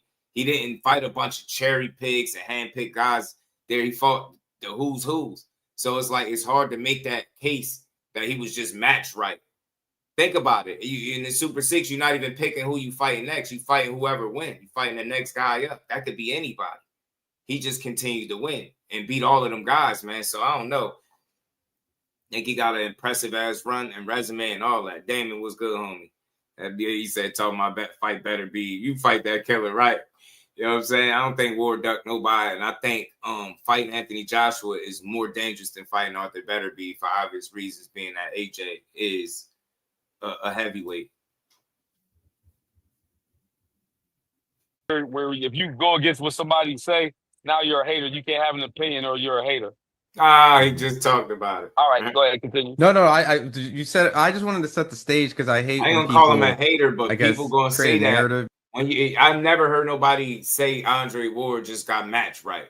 They've always said he got it out the mud and did it the right way. 815, what it do, homie? He always said he did it the right way and got it out the mud. Fought the right fighters, fought the who's, was battle tested and all that stuff. So I never heard nobody attribute Andre Ward's success strictly to like being match made the right way, as if like they put him in the right fights. It may have looked that way, but I mean, I think matchmaking is a part of the sport. But again, when you don't have a team behind you, a really good team, when you are a B-side guy, you're gonna get put in some bad situations, and that wasn't the case for Andre Ward. He got put in great situations, and he made the most out of every single one. So, you know, your team could be as great as you want, but you got to be able to match that greatness, and that's the thing that made Andre Ward's situation what it was. As great as people want to say his team was, he was able to match that greatness was in the ring performances and wins and consistency, right? So you can't knock him for that. Because of the career circumstance. So I'm glad you explained it, because I feel like you're going to speak from the heart and being truthful. Right. So with this, right, do you feel like if Ward fought Arthur at that time, let alone this time, right? I guess, does Ward beat Arthur or Bivol. I guess I say Arthur because really you sparred Arthur. So Yeah. would Ward essentially be able to beat Arthur first, and then I guess Me, go Bivol? me personally, I don't think so, and I'm gonna explain why. Ward likes to get aggressive. He likes to be on the inside, and that's Arthur's game. Arthur is a very aggressive man, and he loves for you to be close to him. I think he knocks Ward out. That's just my opinion. I could be wrong, but that's my opinion. And I think with that style we got, we're trying to stand there and fight. I think that won't serve him well. Even look at Bivol. Yeah, but the thing is, Dave, if a guy is documented having knee issues and inflammation and body is breaking down and mentally he get to a place where he don't want to do it, it's easy to say he retired because people were coming up, but that's what's wrong with sports. No matter how much you prove in boxing, if you don't continue to just do everything people feel like you should do, they're going to always question you. Andre Ward proved to be a guy that was about to smoke, that ran towards the challenge. He always tested and challenged himself and went there and made the most out of it. Like, boxing is sometimes you always gonna have names that you don't have a chance to fight or just don't present themselves, right? And I think that's the same with Ward. Like, we all knew what it was as far as him from a physical standpoint, which is why he ended up retiring with, and you know what a lot of people feel like was early, right? He left tens of millions, but think about that. Like, that's not a guy that was scared of challenges. Like, look who the last guy he fought and look how he did it. You know, it's just yeah, but sometimes it's deeper than that. You know what I'm saying? Your body breaking down and you ain't still, you know what I mean? You got to still want to do that. You know what I mean? And it seemed like Ward made up his mind. Retiring, like he said, retiring with a few left in the tank is better retiring fully on E. You know what I'm saying? I like that. Bivol boxed the whole time. He used his legs the whole time. He standing there for a quick second, but then he get out of there. You don't think Ward could do that? I don't think Ward boxes good as Bivol. No. You think Ward would be able to beat a Bivol if Yeah. That's more of a closer fight. Yeah. Well, I think it'd be a tough fight for Ward because one thing Ward do very well is he stays technically sound from round 1 to round 12. Hands up, his feet never get out of position. His hands always up. He always in a position to punch. Real good jab. Don't overextend. Step with his punches. But Bivol does the exact same thing, but he takes more chances and he throws more. You know what I'm saying? I think he's a little slicker than Ward. I think he's a little slicker than Ward. So I think that's a tough fight for Ward. That's a tough fight for Ward. He's trying to get a Ward fight. Joshua. He don't bring enough money for Ward to go that way. You'd rather see him face those guys, but yeah, I guess those guys are his weight. I wouldn't want him to see him play Anthony Joshua. I think he get destroyed. Is it worse than Jake Paul or better than Jake Paul? I think it's the same.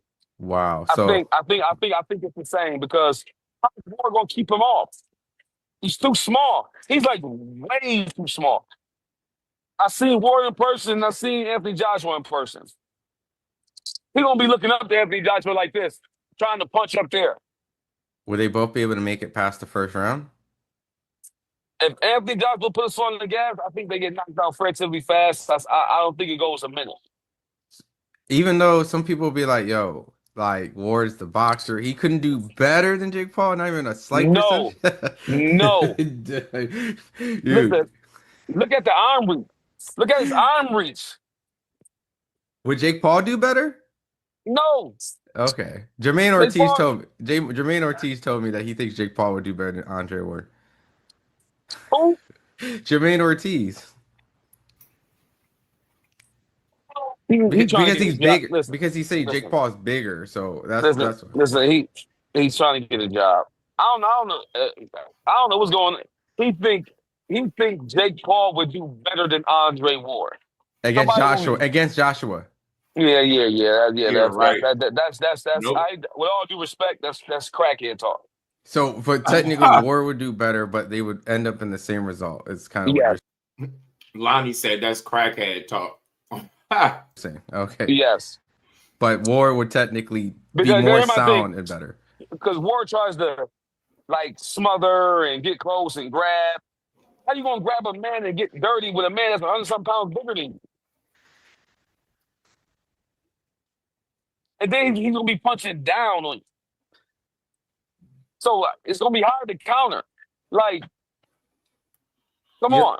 You don't think maybe he looked at the Daniel Dubois fight and was like, all right, he Yeah, got but he ain't nothing. Daniel Dubois. He ain't Daniel Dubois. And Daniel Dubois is a big guy. Ward ain't that big. He could probably get that big, but he's naturally a smaller man.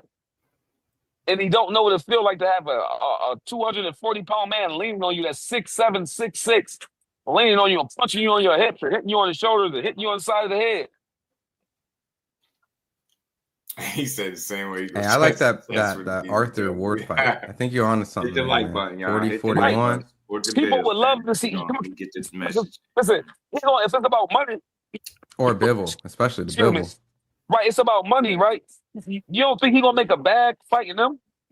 But you don't think Joshua will be a little bit more? Because, it's the... Wait, just like you said, Joshua, like you talked about a little bit more. You say it's about money, right?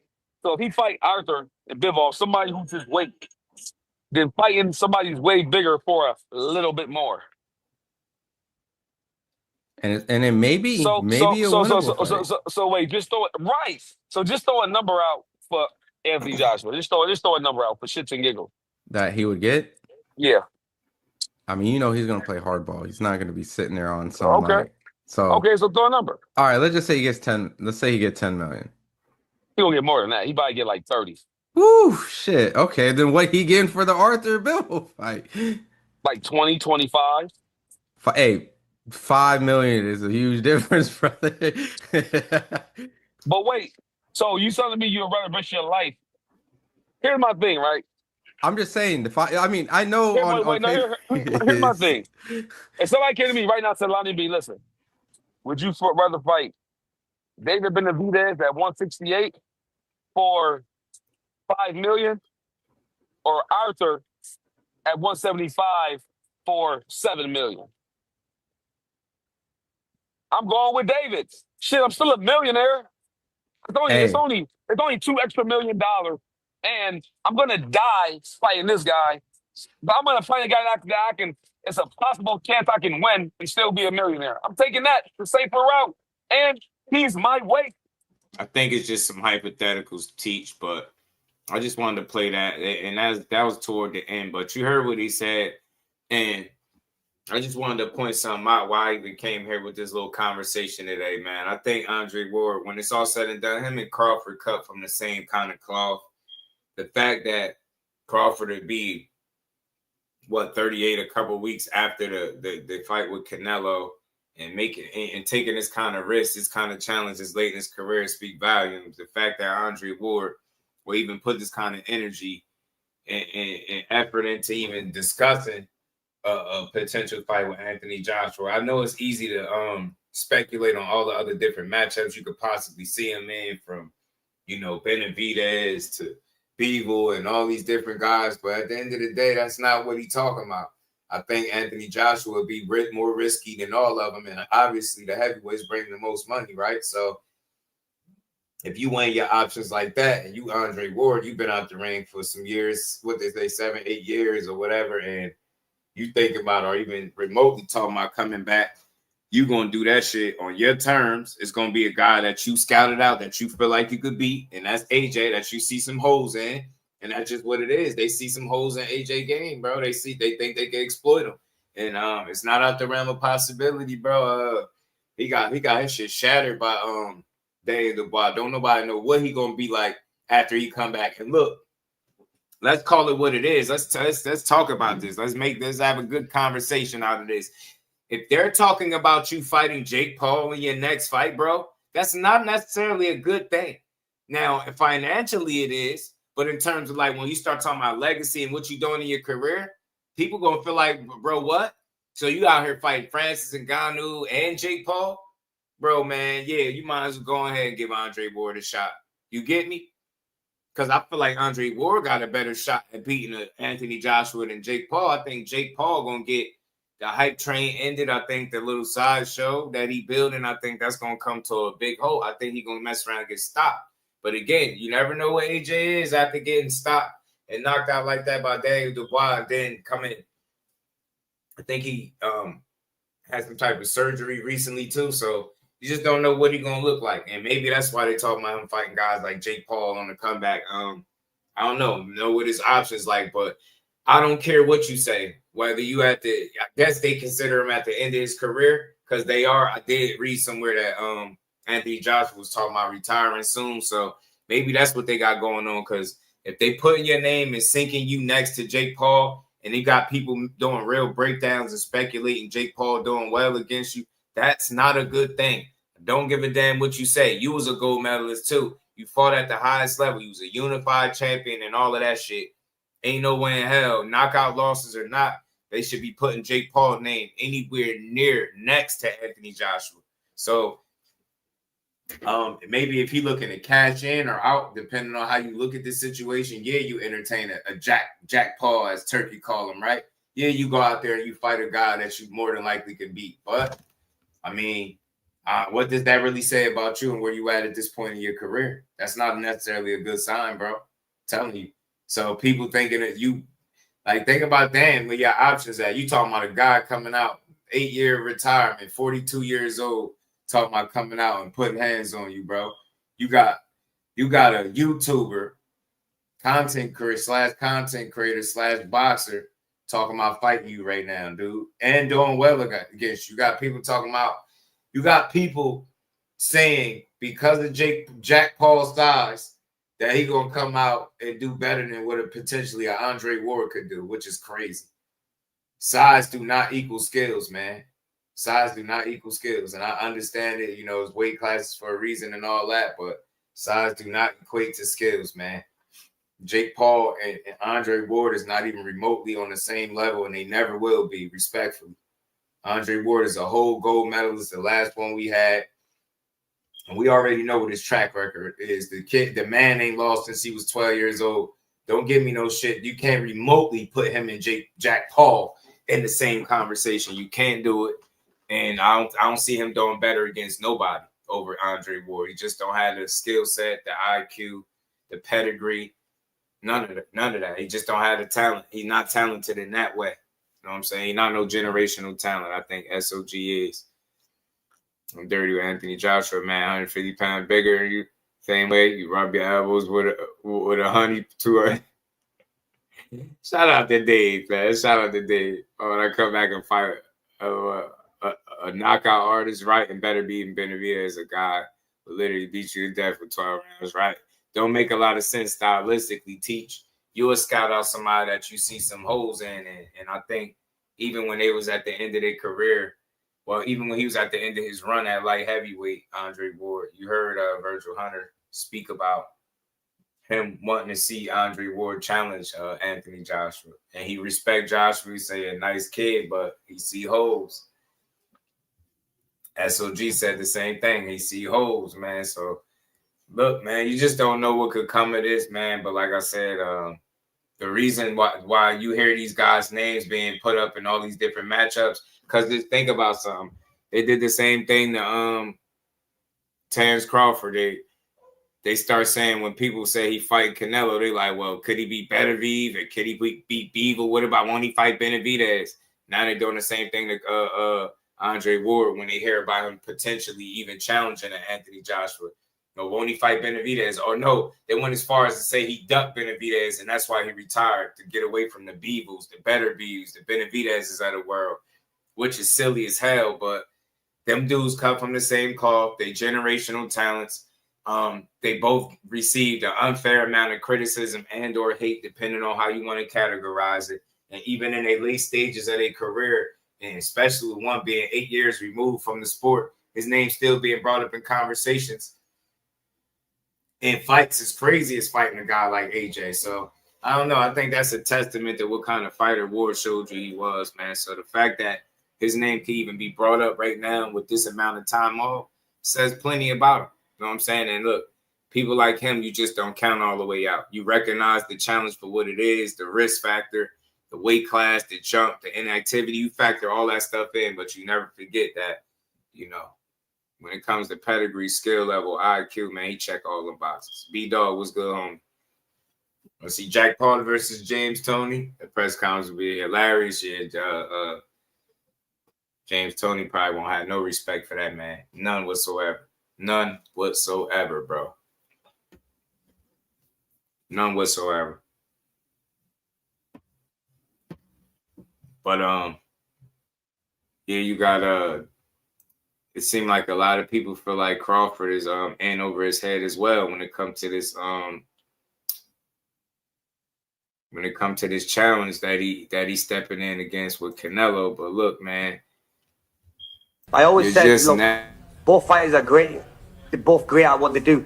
I thought Canelo, you know, he was easier to hit. He had slow feet, but fast hands. I never expected him to have the fast hands he had.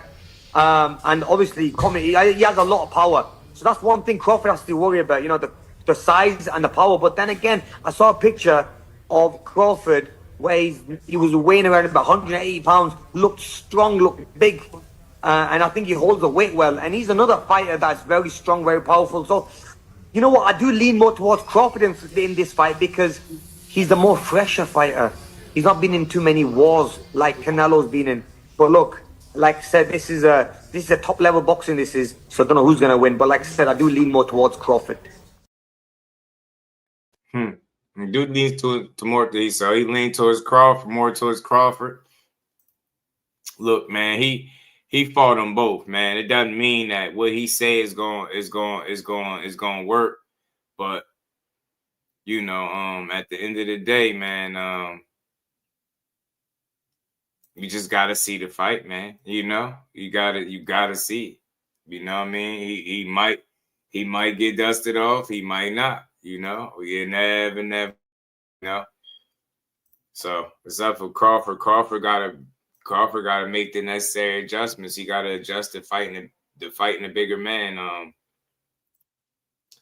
It's people that think he ain't got much of a chance. Shout out to Tim Bradley. I'm about to play a couple videos from him because he said he off that snack pack. You know, he off that snack pack. He said he off that snack pack. I'm gonna start running this. Tiana, Khadijah, Lenny Carvel, him, her, him, bodies. They're all dead. Man, bodies. You get me?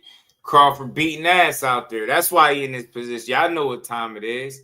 But let's listen to what Gabe Rosado had to say about this, man, because he had an interesting take on what he feel about the fight in this little short clip. Marjamov did give Crawford problems. I favor Canelo, not by a lot, but I do favor him. I just think that, you know, a little more crafty at this I think the Skull fight was just a bad style. And I think Canelo was like, why force the issue? You know what I mean? I'm up. This guy's running. I'm not gonna take a chance. So I think that it was that kind of fight for Canelo. But Marjamov did give Crawford problems. You know what I'm saying? And where I felt like, damn, at 54, he gave you problems. 68 is different. Yeah, it's up there, Teach. It's on there. It's on IG. Franklin Saint. Right. That's Canelo's Carlos had to volunteer at the senior center and host a fight party with the old folk. That's funny. Yeah, it's up there. It's up there, Teach. But that's what it is, man. He been bodying stuff for a long time. Shout out to Gabe Rosado. He always keeping it buck. He ain't saying nothing different than what most people be saying. He just feel like it's a tough ass fight, man. That size differential is gonna play a big factor, man. But like I said, man, if it don't, then what? You know, if it don't, then what? You know what I mean? What if his style present a level of difficulty or a challenge to similar to William Skull? What if he boxing and being on his toes? I seen somebody say Crawford can't be on his toes. He don't got the legs. I think Gabe Rosado said that in a different clip, a different interview too. So I don't know. They're going to have to show me that Crawford ain't got these legs or he's so old in the legs. Like maybe he might look that way with the added weight. I don't know. But I just don't see him as no old-ass fighter that can't compete. You know what I mean? And I wouldn't bet on him looking old for him to lose that way. You get what I'm saying? I wouldn't bet on him just looking old. I don't know. He preserved take care of himself. I feel like he's gonna spend all of this time acclimating the best he can and preparing. And then you're gonna go out there and see the best version that you possibly could see under the circumstances that surrounding the fight. It's that simple. Reef. If when Bud get his hand raised, I'll post a Franklin St. clip of I built this brick by brick. Yeah, you know what I'm saying? You get me? Hit that like button, y'all. Support the build, man. He's not really a fleet-footed guy stylistically, or Crawford, nah. But I don't think you gotta be with Canelo, B-Dog. I think you really angles level changes. Like, think about how Floyd was boxing. I ain't saying he's gonna do exactly what Floyd did, of course, right? But just think about it. Angles, not standing right in front of him, not being a stationary target. And I'm telling you, preparing for them hooks and uppercuts, because that's what he like to do. Shout out to my guy Remo. Let's talk fashion. What's good with it, bro? It's a little late, but always on time. Keep cooking. We on it. They just haters with Buzz showing out fight night. I'm telling you. You got Tim Bradley out here. He talking about the snack pack, man. He said Canelo's in trouble. He got a couple videos. He was talking about the snack products that he took. And people been going crazy about snack. I got to play it. He said the snack pack is crazy, man. Good morning, good afternoon. I don't know where the hell y'all at, man. But hey, T. Desert Storm Bradley, you already know the rest. Look, I'm here to report on this ZMA. Last night, I took this, man.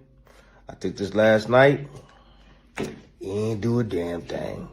I had a hard time sleeping still last night, man. Shutting this damn big old head off. Shoot, it ain't the Deontay Wilder that I was expecting, man. Shoot, right now, I'm on that. Hey, I take that Tyson, I'll go to sleep. You know what the Tyson is?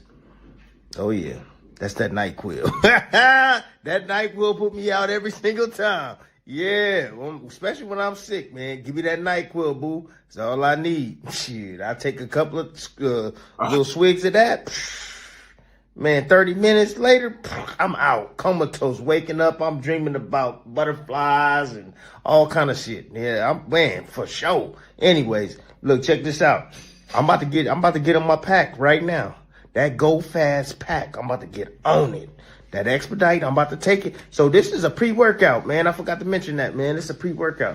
I'm gonna go walk. Off that snack pack, yeah. Get stroll on and stuff, man. I told you I'm back. My leg is back better now. I'm about to get and then I'm gonna take this Vitalize right here. I'm gonna eat an apple, and I'm gonna take this because you gotta take this on a light, with something light in your stomach.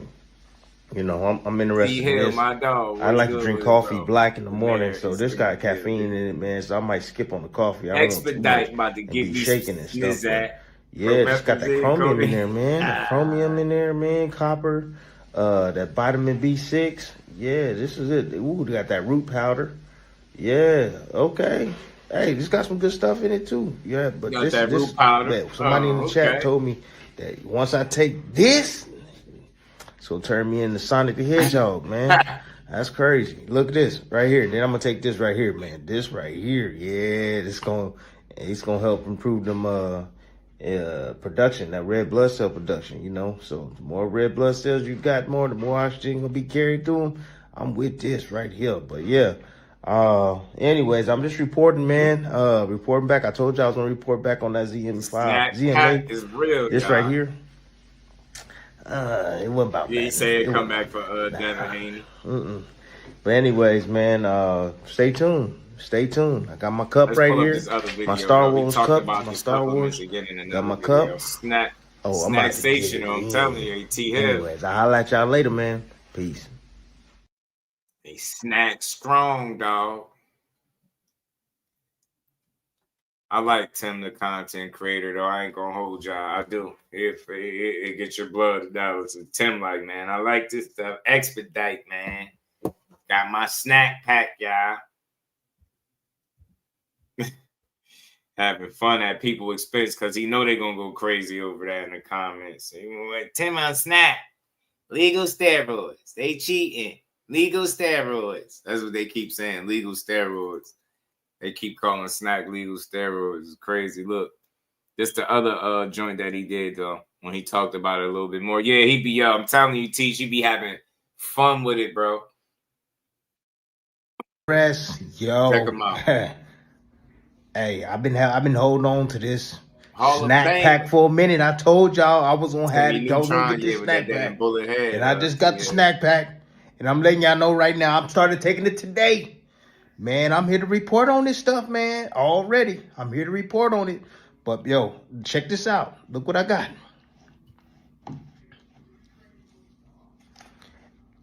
Expedite. Check that out. Check out the ingredients on the back. You can do your own research. Let's check it out. Let's see what this does. Expedite. Yeah. All right. It's an innovative let's see, powder drink mix designed to help energize your mind and body for more effective workouts. It says it was formulated to help increase alertness, elevate healthy mood, improve physical stamina, and enhance your overall sense of well-being. This product is not only used for high-intensity athletic activity, but it's also to ignite energy and performance boosts as needed. You know what? Good with it. Check this out right here. It also says Expedite was designed to support energy levels, strength, stamina, and endurance, reaction time, mental focus, and performance. Man, hey, they cheating, but they cheating the right way. That's what they doing. They cheating the right way. Oh, man, say it ain't so. Tim the snack. He said it's cheating, man. Tell me it ain't so. Tim got the Expedite. He said they cheating. They cheating the right way. Damn. You know you can't come out and say this at a time like this. You know the block is hot around snack. It's hot, man. Block hot around snack right now nowadays. I mean, man. look, they got all the L's in cheating here, man. accusations and stuff like They that. got the, let's see, they got the beta alanine in there. Shoo. Hey, that's natural stuff. Beta alanine right there. You know what that does? That's gonna buffer lactic acid. I know that. Yeah, I used to take that too. Yeah, that buffers lactic acid. So, you know, that is gonna increase your stamina. Yeah, that's what that's gonna do, man. Shoot, they got the vitamin C in there. You already know that's gonna give you energy and support. The L's, they got all the L's in there, man. L-carnitine in that mug as well. Got a little bit of caffeine in there, man. The black pepper fruit. Yeah, that's gonna help with absorption. Pepper fruit. Yeah. What the hell is that? Shoot. Hey, look. Black pepper This stuff fruit right is here. crazy. It's fire. Pepper fruit, Check this out. I'm gonna check this out. This hypooxygen right here. Look, check this out. Hypooxygen. Yeah, man. Look. This stuff right here says it's designed to utilize for low oxygen training. It says methods and provides specific nutrition needed to support the normal production of red blood cells. So this stuff right here is going to help you produce more red blood cells. So when you see them guys with the mask on and they breathing in there and they like basically in high altitude with less oxygen, guess what this product going to do? It's going to help increase your red blood cell production. That's what this going to do right here. Hey, this this a bad boy right here, man. This ain't no joke. This stuff, I'm telling y'all, man, I took some of this today. And I'm going to tell you about what I felt today. I'm going to tell y'all, man, for real. So they got another product right here called Vitalize. I ain't take this yet. So, you know, I'm going to wait on this. But this right here, Vitalize, this is said to help promote alertness. You got to be alert inside that ring. Yep. It says elevates healthy mood and supports concentration and know what reaction. he doing, bro. He about to have the whole world saying, hey, teach. He about to have the whole world saying everybody on snack cheating. He said they cheating. They cheating the right way. I might have to make a short video. Tim be wilding, man. Tim said they cheating. They cheating the right way. Man, all this stuff, man, I'm letting y'all know, all this stuff right here is boxing. It's geared. It's geared towards boxing. It's geared towards wrestling. It's geared for anything that's going to give you, you know, you got to be explosive, you know, anaerobic, anything anaerobic. This stuff right here is gonna support that, man. I'm serious. You look, I ain't took this yet, but shit, the two that I did take, I'm gonna tell y'all what I felt. I'm gonna tell y'all exactly what I felt. And I started taking it today. And then you got the ZMA 5. Anybody know about the ZMA? Or the what's that? HTP 5? Anybody know about that? Yeah, HTP 5, the 5 HTP. Yeah, this is almost like serotonin, right? Snack. They tired of it. They like get snack out of boxing. It's part of the family serotonin, right? This gonna help with the sleep. This is recovery. Like, see, that's what that is. This is recovery right here. Endurance, you know, when we getting ready for fights, it's hard to go to sleep, man. You're dreaming about the competition. You know, this is gonna help you sleep well, and the more you sleep, the more you're gonna be able to heal up. The faster you heal up, right? And so then you can go back the next day, and you can train even harder. You know, hey, this ain't. Hey, look. It's cheating, but it's cheating the right way. You feel me? Hey, this ain't breaking no kind of laws. This ain't breaking no kind of rules. All of this stuff is natural stuff, bro. Man. Yeah, these are natural supplements in this thing, man. For real. They got magnesium here. This is they got the zinc in here. Yup. They got that 5 HTP. Y'all know, y'all seen that on the shelves in the stores. Absolutely. Man, they got the vitamins, the B12 in here, the B6. Yep, they got the folate in here, man. This stuff right here. Oh, yeah. This is legit, man. The good stuff. This is legit stuff. Shoot. But anyways, these two supplements right here that I got. This is my Go Fast pack. I took this early this morning. Both these products right here. You called it a Go Fast pack. I had energy all morning. When I say I was energized all morning. I did yard work. I did gardening outside. I cleaned the windows. I was energized all the whole Tim day. Still looked like he off the Son snack. Came home, he still looked energized. His eyes wide open. He rubbing his head. He can't I'm stop talking about moving. my reactions was on a completely different level. That snack got him performing at an all-time high, bro. That's why they don't like snack Tim. Like, man, I went and did some yard work. You know what I'm saying? Tim was out there mopping the grass, yo. He was out there mopping the grass and sweeping the rug. Tim said that snack had him out there mopping the grass, yo, and sweeping the rugs out, man. You know what I'm saying? He's sweeping the rug. You know what I'm saying? Vacuuming the sidewalk, bro. Had him walking the fish. Tim said he took the fish for a walk off that snack. You know, I ain't trained since I hurt my damn leg. I ain't been able to train since I hurt my leg. You know, I'm good now. You know, I'm back up and moving, but I ain't trained. Man, I went at it with my son. I'm talking about reactions. I'm talking about my speed, my quickness. You know, I'm talking about I was on fire, man. I was whooping his behind, you know, for the first 15 minutes. Then we kicked the ball over the damn over to the neighbor yard. We walked over there, you know, came back. We started up again. And next thing you know, I'm like, damn. Ooh, I'm feeling a little tired. I'm feeling a little winded. What's going on? My son ended up, you know, catching up to me. I was beating him. And I kind of ran out of steam. I ran a little bit out of desire. I was just like, man, I ain't chasing this boy no more.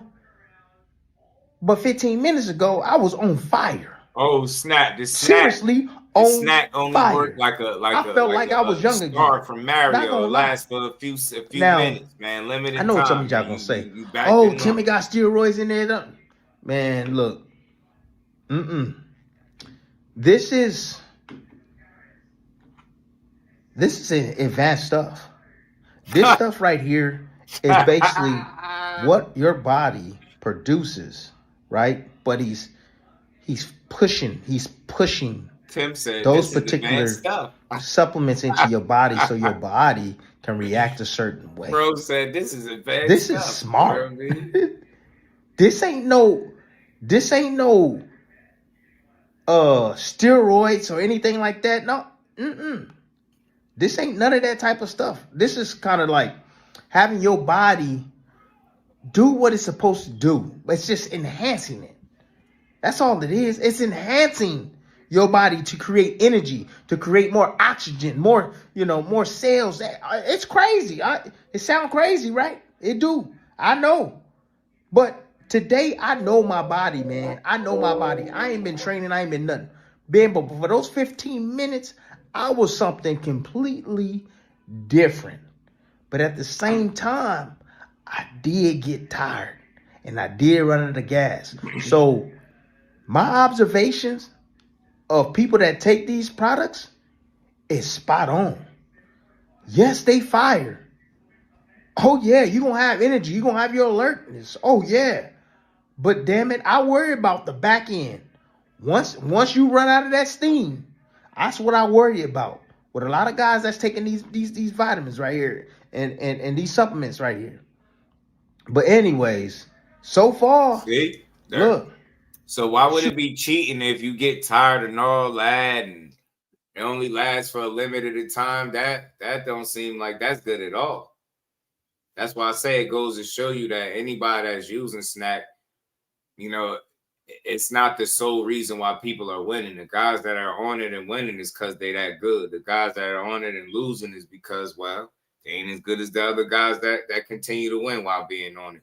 And truth be told, quite a few of these guys is winning long before snack. You get what I'm saying? So people really don't have as much of a leg to stand on when they try to attribute all somebody's success or all a fighter's success, particularly just to, exclusively working with snack. That's just not the case. Dude, I need to train. That's what I need to do. If I train on this, maybe I'll have more stamina on the back end. Maybe I will. But I'm just saying how I'm feeling right now. Shit, would I buy it again? Hell yeah, I'll buy this again. Shit, I had 15 minutes of prime time. 15 minutes of prime time. Shit, pretty much all day, to be honest with you, because shit, I did a lot today. I was outside all day today. After taking this. Snack had Tim outside all day. These two products right here. But anyways, man, y'all stay tuned, man, for real. This stuff right here. This stuff right here. This stuff right here. Yeah. And then, I'm going to take this tonight. I told y'all, I'm 40 now. I have a hard time sleeping. So I'm going to take this stuff right here. This GMA 5. I'm going to take this. I hear this is good stuff. Make you go to sleep at night. Shoot, I'm going to report to you guys when I have a little bit of research, do a little bit more research on this thing right here. Like that. That's what that other video was about. But damn it, so far, so damn good. Anyways, 5 or whatever it's called. Hey, research the products. See what's on the back of these labels. You'll be surprised. Oh yeah, you'll be surprised. These formulas right here is geared towards combat sports. That's for damn sure. Anyways, that's my time and I'm out.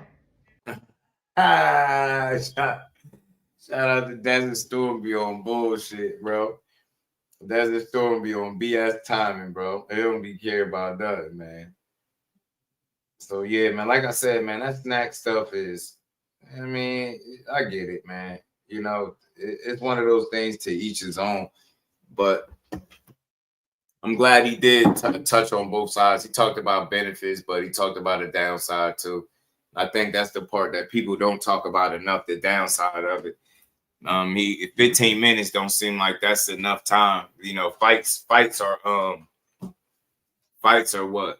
36 minutes, 30 minutes, stuff like that. 15 minutes. Who that's gonna work for? So I don't know, man. At the end of the day, I think skills always pay the bills. You could take all the supplements you want, but if you truly just don't have the discipline, the talent, the skill level, the pedigree, then it is what it is. It's just gonna be what it is. You get what I'm saying? Snack ain't gonna just all of a sudden just make you better. You know what I'm saying? It just ain't no magical fix to your skill set, and that's what people don't get. I don't give a damn what you supply yourself with, what kind of supplements you on. You ain't got it, you ain't got it. No supplements is just gonna make you have it. Not even steroids. No steroids is just gonna turn you from an ordinary fighter to a great fighter. It's not gonna be the case, and it's never gonna happen like that. 815, what it do, homie? What's up, bro? What's up, man? Damn, man. I know you already touched on the Andre Ward thing. I wanted to I just wanted to add a few things.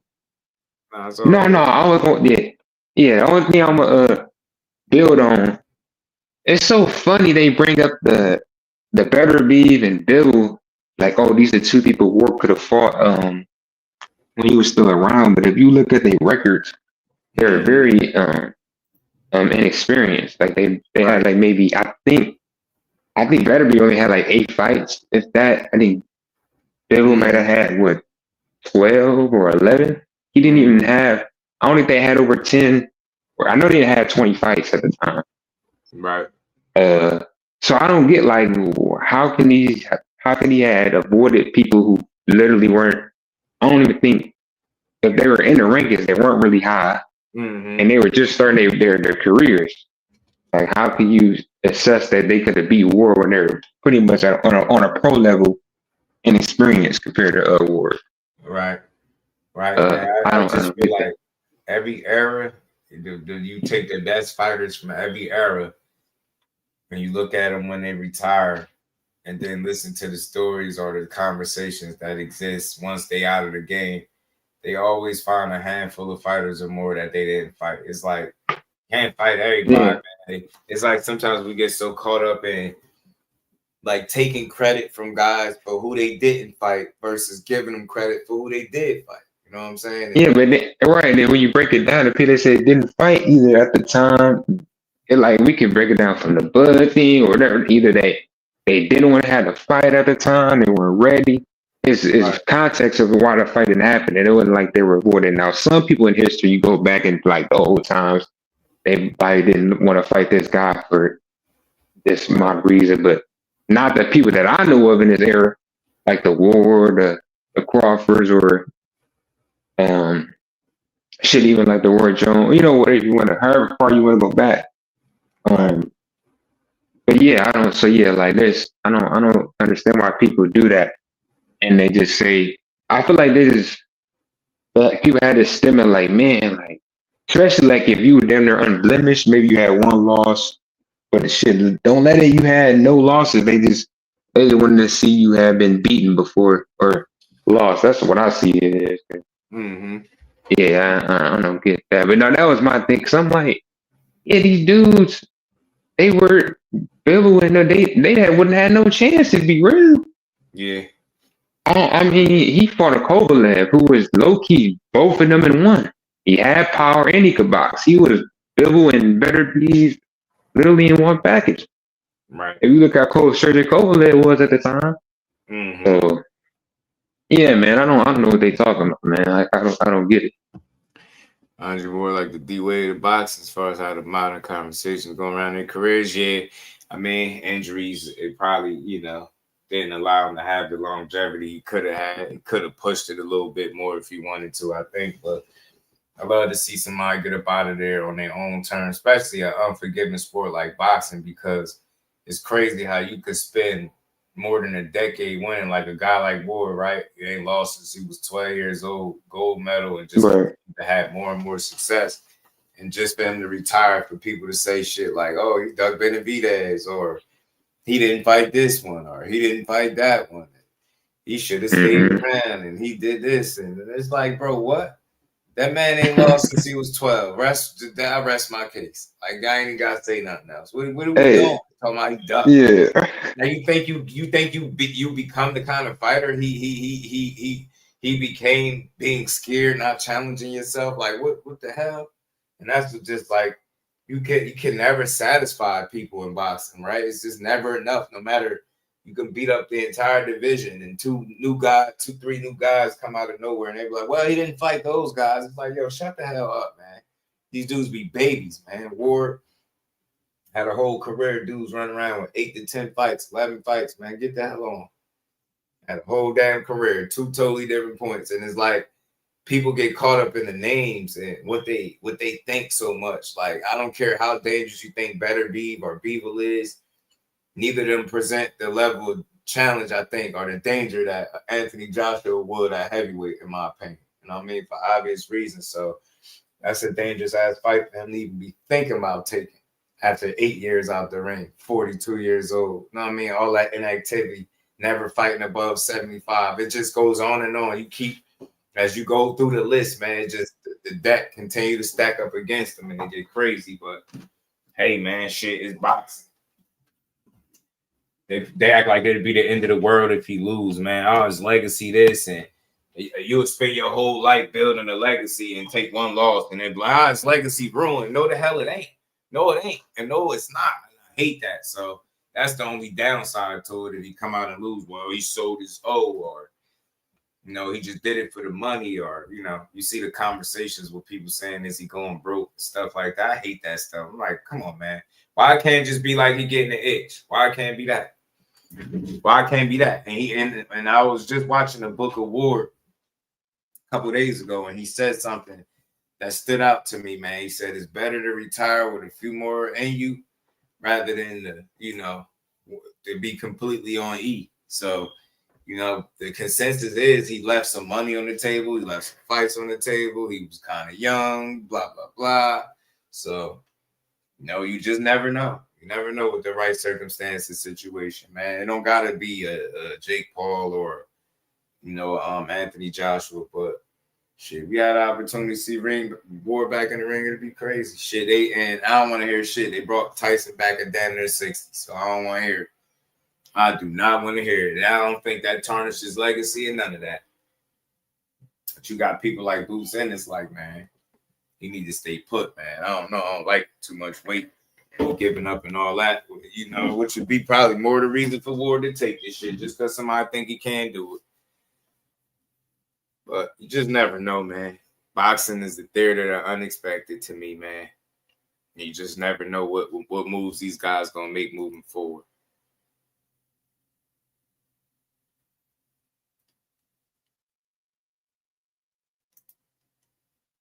So what, you know, you just never know, man.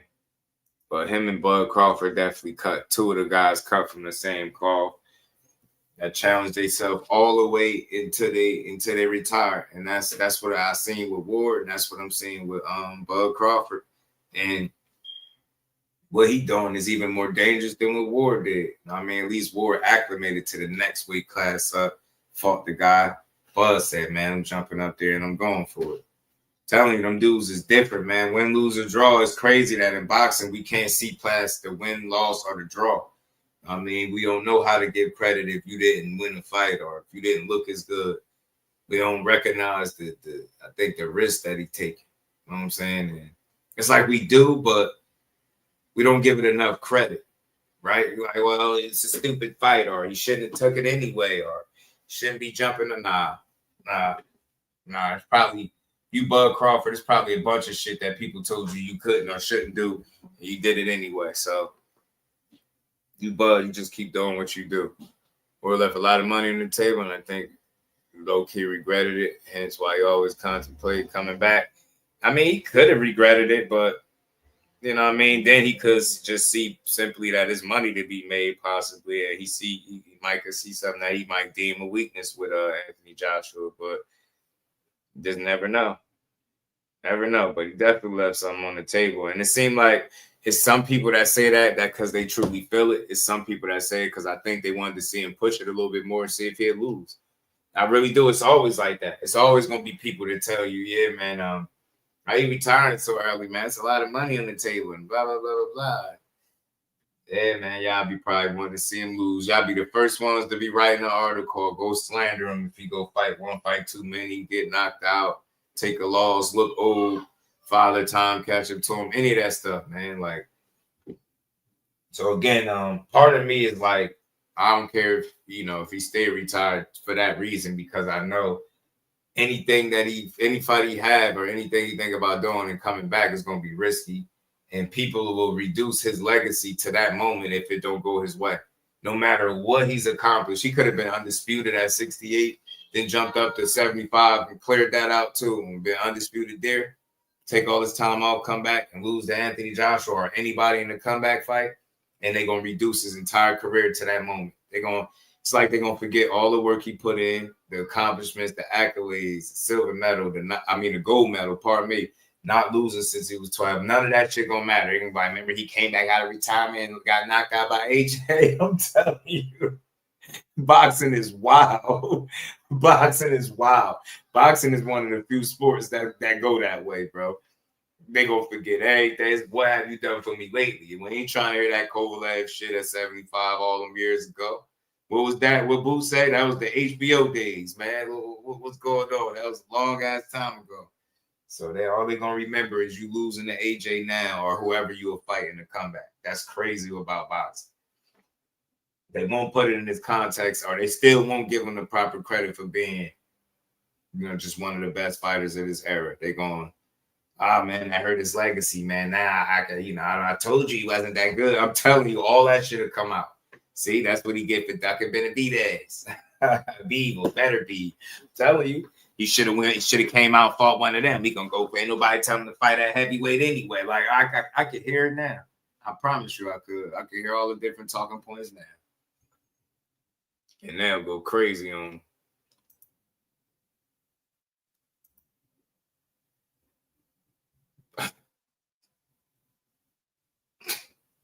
yeah,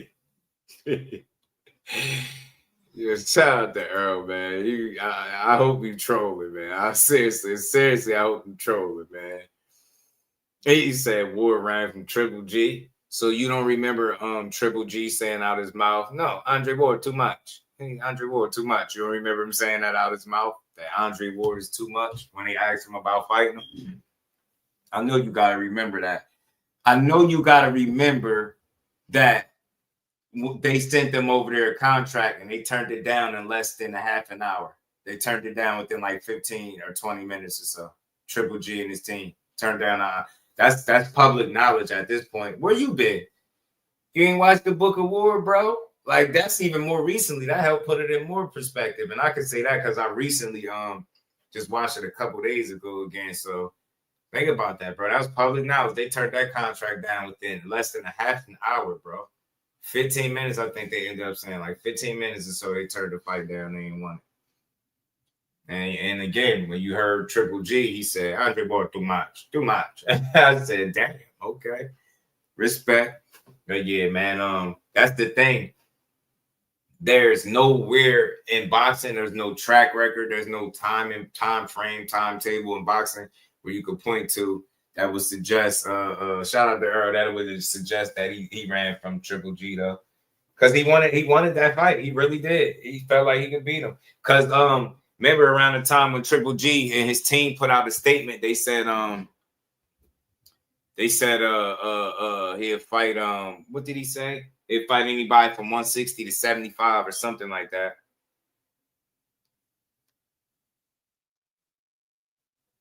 You know what I'm saying? He said he'd fight anybody from 60 to 75. And Ward was like, oh, really? And then they reached out and they had the offer and everything lined up for him, but they like I said, less than half an hour, they was like, nah, we cool on that smoke. We don't need that. We don't need them kind of problems.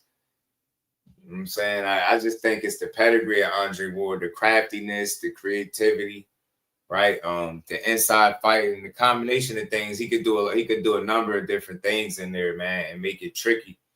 And it's gonna take more than somebody with power. I feel like he'll find a way to neutralize Golovkin's power. Like, you know what I'm saying? Look how he fought Kovalev. Kovalev was knocking everything out, sparking shit. He getting there with Ward. He did drop him, but you see how that shit played out in the end. So just a different kind of fighter. You know what I'm saying? But Triple G was a dog. He was a beast. He had an interesting run. I just think the way he moved was a little suspect. It's like he fought some people, but the Canelo fights is what people remember the most. I guess if you depend on who you is, he had the knockout streak. He's doing people dirty at 60. They was trying to say he like the best middleweight of the last 20, 25 years. They was going crazy with that, but I don't know. It's just the way it ended for me. Like if that was anybody else, that would have been crazy. You know what I'm saying? If it would have ended for anybody else like that, last time I seen Triple G, he was selling energy drinks or something, man. Nah, it's a fact. Yeah, he did. Yeah, he did. Jordan, what's good, homie? How you feeling, man? Shout out to my guy, man. Yeah. He just ain't want that fight. I just think it was a style thing. I think it was a style matchup. I don't, in situations like that where you see a guy not take the fight, I don't think it's just as cut and dry as, oh, he's scared of him or something as simple as that. I think just comes down to not being a good style matchup and them not being as confident that he could beat the style of Andre Ward. That's what I think that was about. You know what I mean? But for them to turn it down as fast as they did, I mean, shit, that spoke volumes. They really wanted that smoke. They could have got it. And Ward made sure he put that in that book award. But that book award, nobody refuted to say otherwise. He started talking different. He said, nah, new guys, Andre Ward, too much. Too much. That's funny.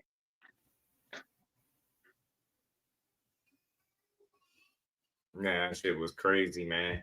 It was yeah, fun. he would have beat you. Once upon a time, thought we'd have had a chance of seeing it until he came out and made that statement. I heard it. I was like, oh shit.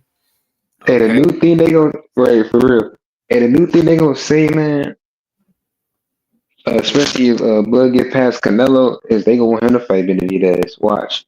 Yeah, they gonna have money go to money fight Benavidez, money fight Bibba, money stick around since you know what I mean. Joe Quinn was good with the fan. Always something, bro. Right, like it's never enough. It's never enough. No matter what you do, it's like it's not even what. It's not only is it what have you done for me lately. It's like what else you gonna do after you did this for me lately. Like you get me. Like it's never. It's never satisfied. Like no matter what career you had, somebody that fought the most world champions. Let's just use Floyd Mayweather for example. People will still say he ducked Paul Williams. He ducked Margarito. He didn't fight Keith Thurman. He didn't fight this one. It's like, bro, what?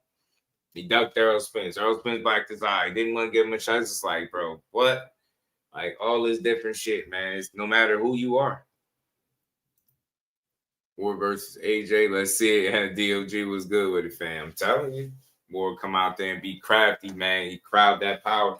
Find a way to smother and take AJ power away from him. Take that right hand away from me. Be in troubles, man. He be in some big troubles. Plug my mic back in. Y'all hit the like button, man. Hit the like button, man. Sub to the channel if you new. Like I said, we closing in on 10K. Be nice, baby, for the month is out. Sub to the channel. Support the build. We're gonna cook for a bit more. But yeah, man. That's what boxing is, man. It's a sport of opportunity. And when people see some wiggle room to get themselves back into the fold, they're going to do it. And a fighter the caliber of Andre Ward, man, I'm going to always respect it. Or listen for him if he even talk about coming back. Shit, I don't care. We watched Mike at 60, like I said. Yeah. Nah, that's a fact. Hey, Jordan, trust me, bro. That's why I say I fight that good.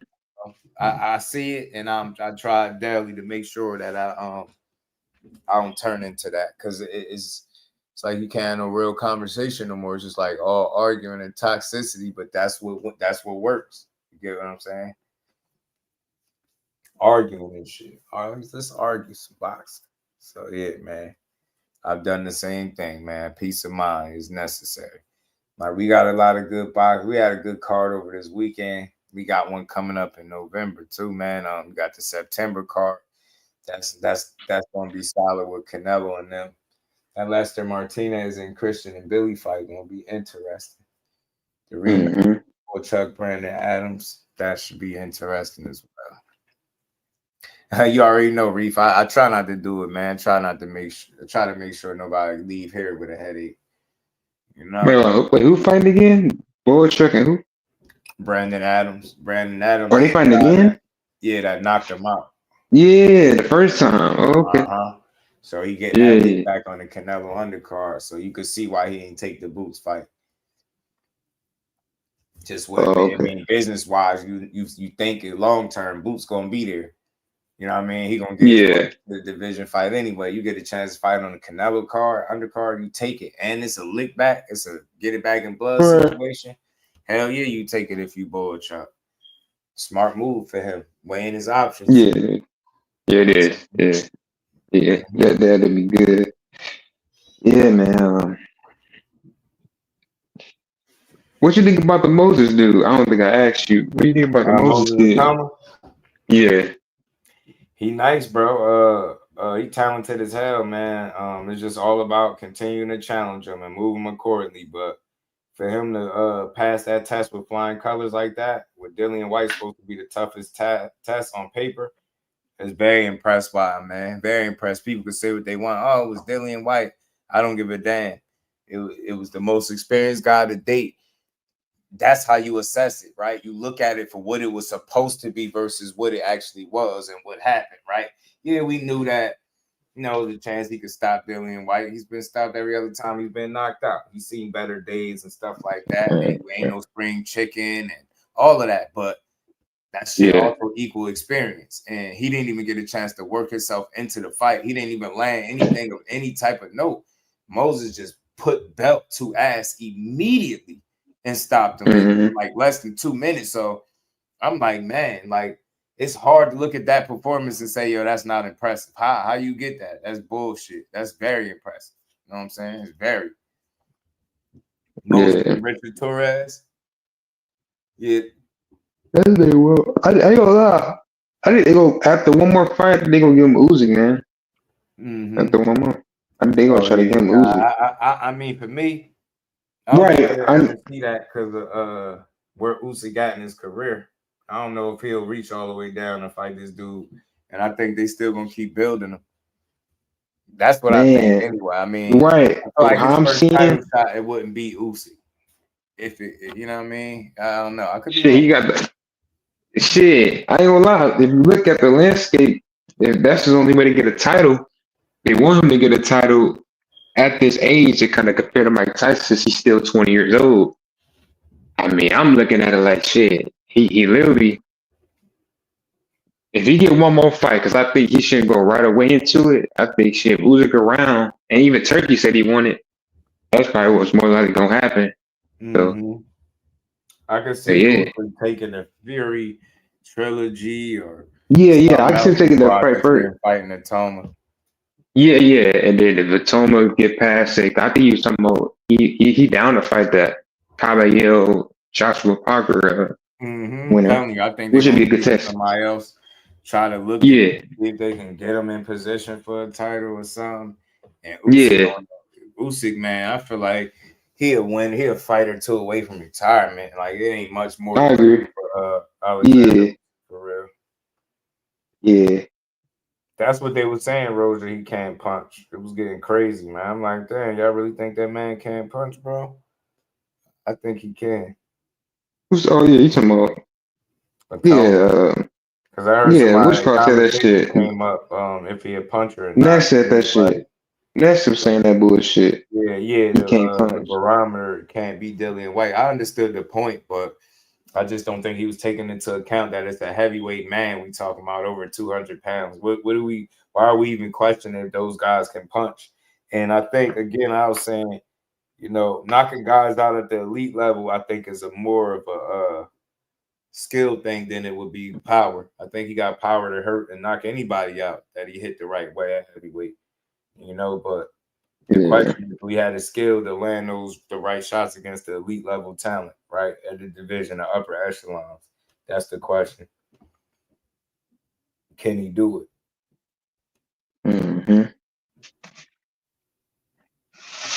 I think it's possible. I mean, I know time will tell. He gonna need the opportunity just like anybody else to see if he what he could do.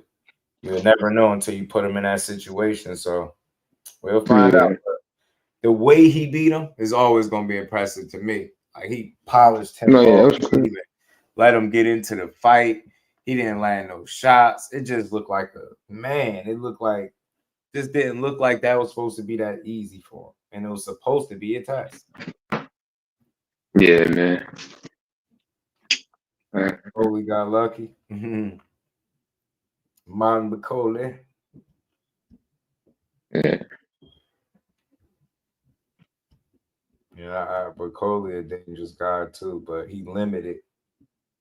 That's why I was never high on him, because he like a tree. He be like rooted in the ground. It's like he got bricks in his sneakers or something. Mm-hmm.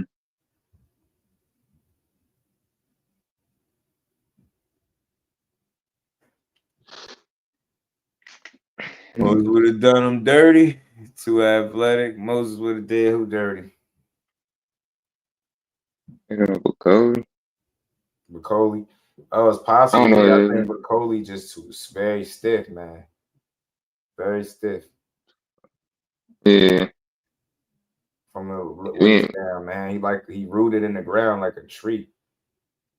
And that's why I thought automatically that Jaron Anderson was gonna look to box and move, because that's where his deficiencies at. That's where he struggled at. That's where he's not the best at, moving, changing levels, moving targets, shit like that.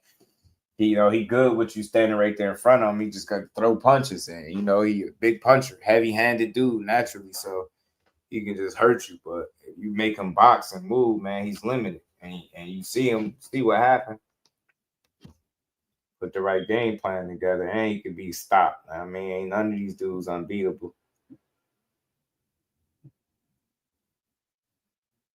None of them. Oh, yeah, everybody, man, keep doubting Crawford. Y'all keep doubting Bud, man. Keep doubting Bud, man. He cut from that cloth, man. You know what I mean? Bud cut from that same cloth Ward's cut from. I'm trying to tell you, imagine Anderson would have won. I think Parker and Cabell are Moses' toughest fights. Parker going to be a good fight. I think ultimately the problem going to be the lack of punching power, and Moses got a real good beard. That's always been his problem at the highest level. It's going to be, can he hurt his guy? Because can he keep Moses and Toma at bay? I don't know. You know what I mean? That'd be the question for me. That'd be the question for me. So we'll see. So I got Bud win. I hope he do win. I hope he boxes his ass off on Canelo. Yeah, I believe he will, man. I'm looking forward to it. Big baby. I don't know what he thought. I think he fell into that trap. Like, I think he got caught up in, or he was used to fighting. He took shit for granted too, bro. I think he just took shit for granted. Smaller heavyweights, man, and he got in there with a true heavyweight, and he couldn't move him the same way he could move other guys with those punches. Yeah, that's the wrong kind of fight. He was in front of him too long. Took the brunt of his shots. His defense already wasn't the best, and he kept it real. He was like, it's the same mistakes that he always make that he got to fix, pulling straight back. He was really his texture. I ain't gonna lie, bro. I hate that shit. When I see dude, he got a good coach too. Pernice. Yeah, Brewer. Come on, man. That nigga, he could talk, but it's not like he just talking. Coach too, yeah. Right.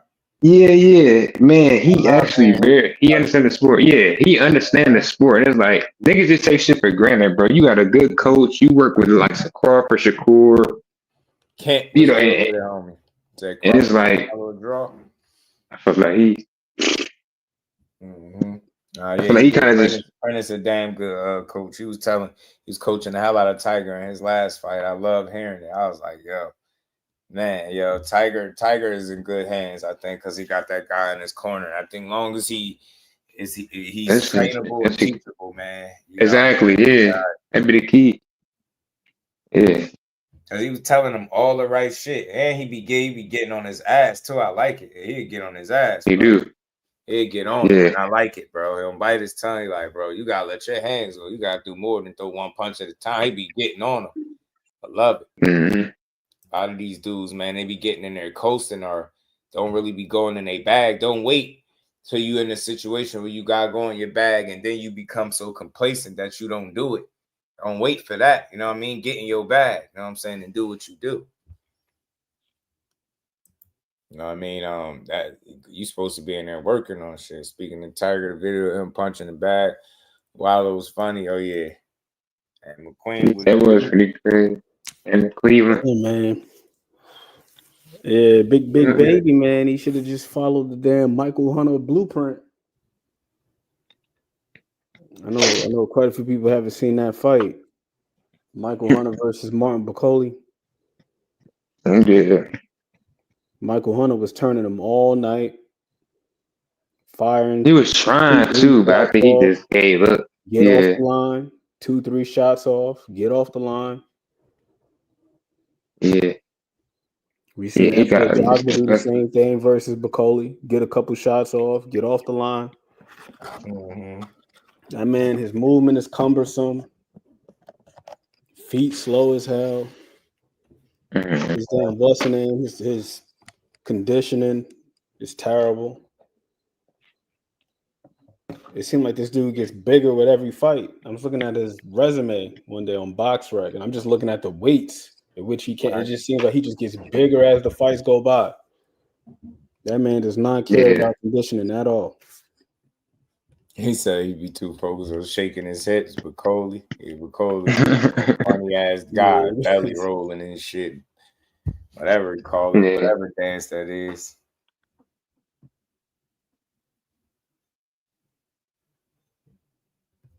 Yeah. And Daniel Dubois got rid of Don Charles, huh? That's gonna help. Yeah, man. I think the loss is just him losing to a great fighter in Usyk.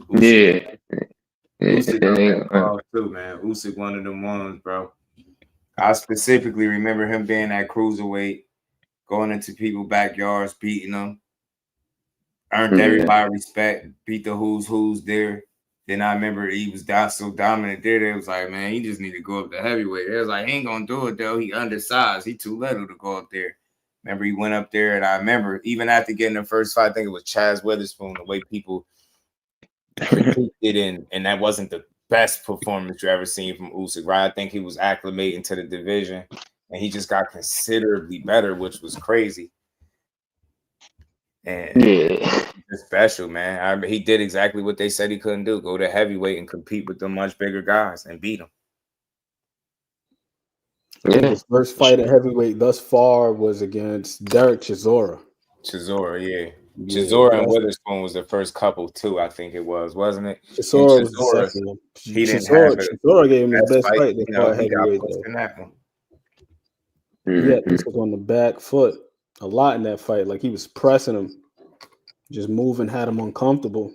Seemed like after that fight though, and that's the other thing too, to your point about the acclimation. If you look at Usyk, you look at his weight since he's been at heavyweight, he's been packing it on gradually. Yeah. Like he didn't just come to heavyweight, it didn't go straight to like 250 or something. Like he's still fighting around like 227. But when he first got up there, it was like 218, then like 220, 221, 222. And it's just like gradually turning himself into a heavyweight.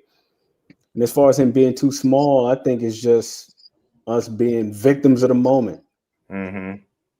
At heavyweight, you didn't have all these big jokers like Tyson Fury and Anthony Joshua until maybe like the 90s or something like that. But you look at a lot of those all-time great heavyweights, these dudes weren't like mammoths. Right. Muhammad Ali is what, 6'2", 6'3"? George Foreman around the same. Right. Joe Frazier a little bit taller. Yeah, a little bit taller. Yeah, Joe Frazier pretty short. Foreman pretty tall. George wasn't that tall though. Yeah, he was taller than Ali. A lot of them guys, he wasn't that tall though. He was 6'3", 6'4". Let me see what they got George listed. Yeah, they got him listed at 6'3". 6'3" is not considered big in today's day and age. Like, hell no. Yeah. No, not today, but that's about average, a little above 6'3". Especially when you got a damn front door running around 9 feet tall. Yeah, I know. He's an anomaly, though.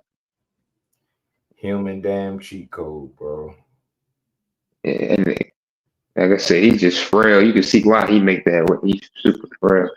Mm-hmm. Super frail. Yeah, There's a man. video that came out this week. He not even in camp, and he still look slight as hell. Yeah, it's his body frame. Yeah, that's all that is. Right. You got one of them body frames where shit, he just burns shit. Probably got super high metabolism. But you can look like he got his. Like I said, my biceps bigger than his, bro. Chest bigger than his and all that. Yeah, I'm like not even have it. Usyk just he made you respect him. If you had any questions about him, he made sure he answered them joints. And at this point, and then you know what's crazy? Big George, I do shout out to Ghetto Fat Facts. And still, when somebody came up on the panel one day and was like, Usyk still got to prove it to me. He got to show me more. I was like, yeah, man. Yeah. That's what it looked like. At this point, just tell him to be a fucking cartoon character. Just tell him to be a creative player. I just tell him just consider this shit a video game. What exactly do you mean? The only way you could say that is if you clearly didn't watch his career. There's no way in hell you watch the whole career of Alexander Usyk and you feel like, yeah, he still gotta show me something. Like what? It's enough. So hey, them old school people, bro. In own backyard at cruiserweight and running through shit and then doing the unthinkable. What they said he wasn't, and I couldn't forget those conversations and them different little talking points. I don't know if y'all was hearing the same shit about him not being big enough. I was. Like he ain't going to do that though, because he was talking about he's so good. Go to heavyweight. He ain't gonna do that. He ain't big enough. Man, he got up in there. And then he had to kind of fight that make you say, oh, was people right? Because like Ant pointed out, you was right. I think Chisora was first. They like, man, remember Chisora pushed him, being physical in that fight. So people was like, I don't know. Chaz Witherspoon, I don't know. Man, them was his acclamation fights, bro. Got right up in there and went after the smoke, started beating shit up, beat AJ up twice, beat Fury up twice, beat up Daniel Dubois twice. Bro, just start. One thing America remember about Chisora though is Chisora's he's not a tall heavyweight himself. He's only about 6'1". Right. But with those big guys, I think that Usyk, he's got the right skill set, and like Jordan Smith said, he got the IQ to be able to deal with those dudes. So what would be considered a disadvantage by most people, he turns a liability into a strength. The fact that he's smaller. He's able to get up underneath those guys. He's able to pivot around them. The other thing we got to take into consideration is you didn't really have too many southpaws at heavyweight. Right. You know that Alexander Usyk is just the second southpaw heavyweight in the history of boxing. Right. There's only been one before him, Michael Moore. So a lot of them big guys, they're not used to punches coming from those angles like that. Mm-hmm. They're not used to having to concern themselves with like lead hand control and lead foot dominance and shit like that. Them big dudes just in there, they fighting. Mm-hmm. Usyk is the prime example of skills pay the bills, especially when you do shit the right way. I promise you. Because if it was like strictly just about guys being big and size was as much of a factor as people make it in today's boxing, like basically I ain't saying it don't matter, but I'm gonna always put the skill over the size. Because I've seen some, when you truly skilled or gifted in that regard, you could overcome size disadvantages and weight disparities and shit like that. You just can do it. It's a rare breed, but it can be done. He went upside Fury's head and had him out on his feet. He did. Facts, bro. The ref gave Fury a break by calling that knockdown because he was about to get sent to meet him. Wasn't he? About to send him. I'll say this though about the size thing. I think the reason why heavyweights, because you make a great point about the size, we don't often take into account the disparity that a lot of these guys are facing. Mm-hmm. You can have a guy at heavyweight that's 215 facing against a guy that's 270. Right. And nobody would be like, yeah, well, that man is too big for the other guy. Right. Even though he is, they just people ignore it. Yeah, that do be because you ever see somebody that's huge. Don't have the skill. You know what a perfect example of that in a combat sport? And I'll switch gears, not boxing, no. Fucking Bob Sapp. Bob Sapp. Prime example. Yeah. Biggest hell. Size was just that alone, and it wasn't about skill and being conditioning. He had the conditioning of a damn newborn baby. So I don't know what the hell that was, but but he also lacked the skill too. He was just a big, imposing figure, and just seen so many more skillful guys just embarrass him and beat his big ass. That's why I'm telling you, when you got the skill, you can overcome some amazing things from a physical standpoint. I'm telling you, especially when you're a mentally tough, strong fighter, because they always tell you it's more mental than anything. Somebody was just breaking it down. They in shape for football, but he said being in boxing shape is just totally different. Do all these different drills, and then you could do 2-3 rounds. Next thing you know, you top. He's like, being in boxing shape is different. That shit is different. Yeah. It requires so much. The acclimation process too is also getting accustomed. That's really what the conditioning is. We think about conditioning in terms of stamina and endurance. Conditioning is being able to push through adversity as well. Mm-hmm. That's that mental shit. Go out there and do the road work and things of that sort. It's not just to build up the physical endurance, but the mental endurance. Right. Yeah. How the hell do you start to behave when fatigue does start to settle in just a tad bit? Right. Yeah.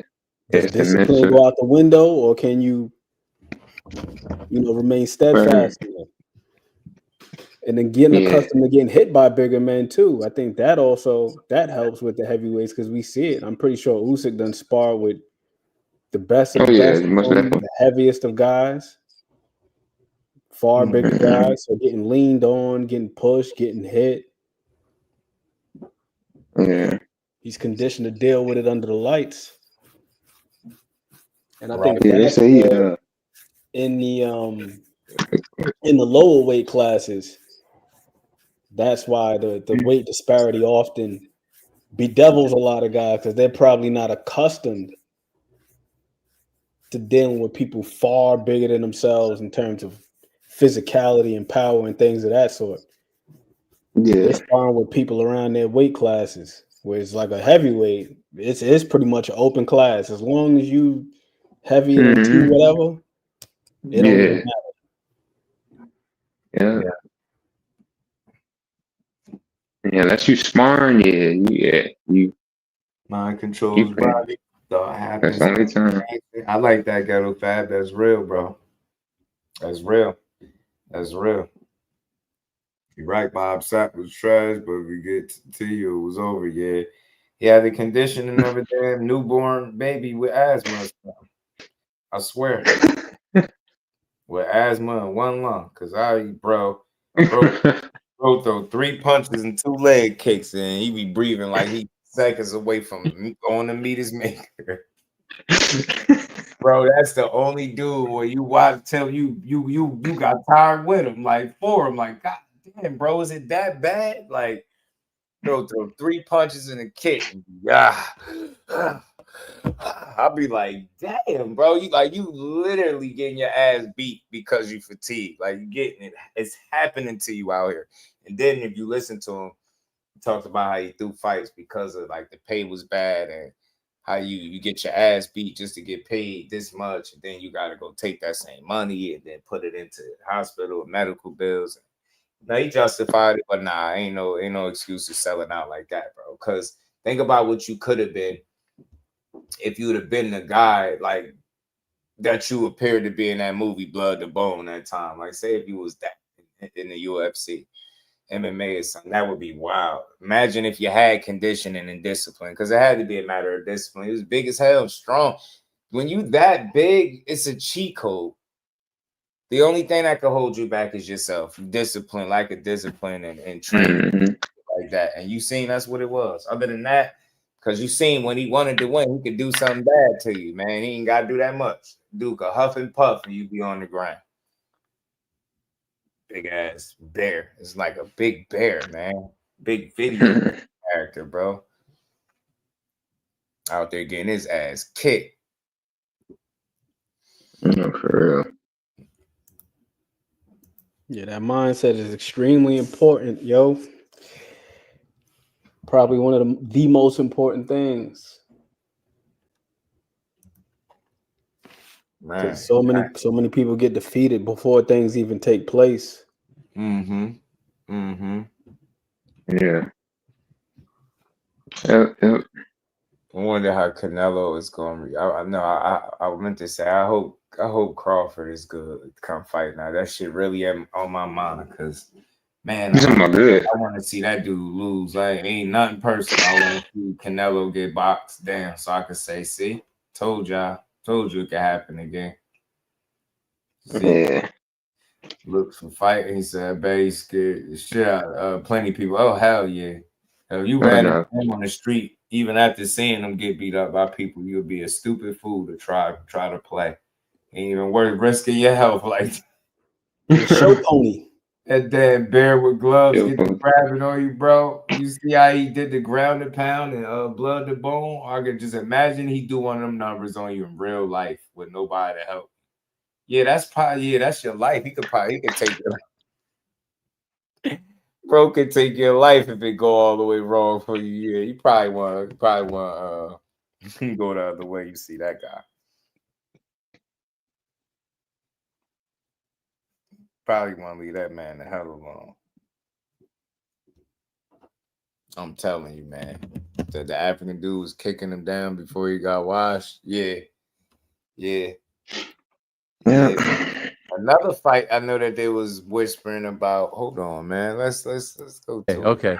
You did mention the Deontay Wilder fight, though. That's very interesting. He won in June. Is that something that you are actively pursuing right now? Yes, I do. Is there any talks between you and his camp? We haven't engaged personally, but it's gonna be soon. Soon that you'll talk to them. Yeah. Okay. We are still setting some things up, but I keep training. I'm training. Wilder and Ngannou. Yeah, I wouldn't see that. Tell you what, one more knockout loss for Wilder, bro. I'm good on that. I don't never want to see that again. So if that even remotely come to fruition, you gotta knock his big, strong, muscle bound ass out. You gotta summon one more right hand from the gods and get him the hell up out of there. And make a bag while you do it. You know what I'm saying? But hey, man, they got Gano said, man, I'll come get that boxing money. Y'all out here playing. Donna White don't want to pay me, so I go get that boxing bread.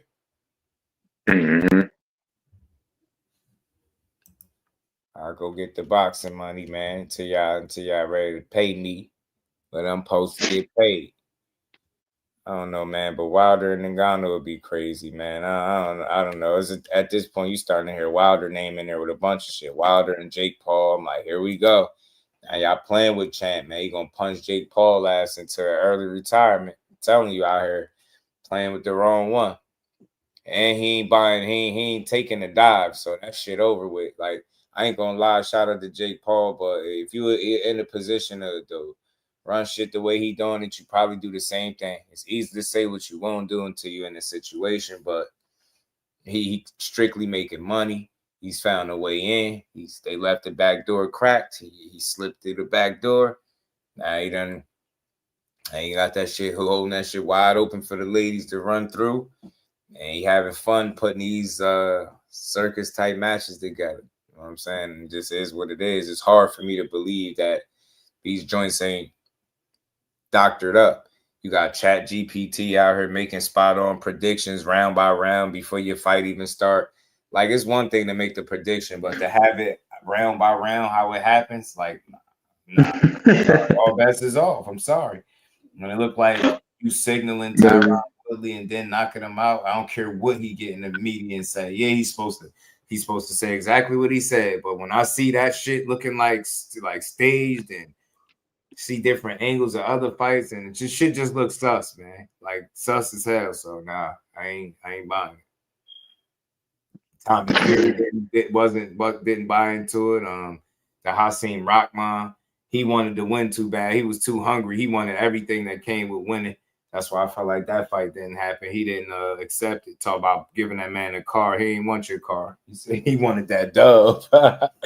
He wanted the opportunity to beat you, bro. He's like, man, keep that damn car, bro. I don't want that. Try to bribe me into a loss. Hell nah.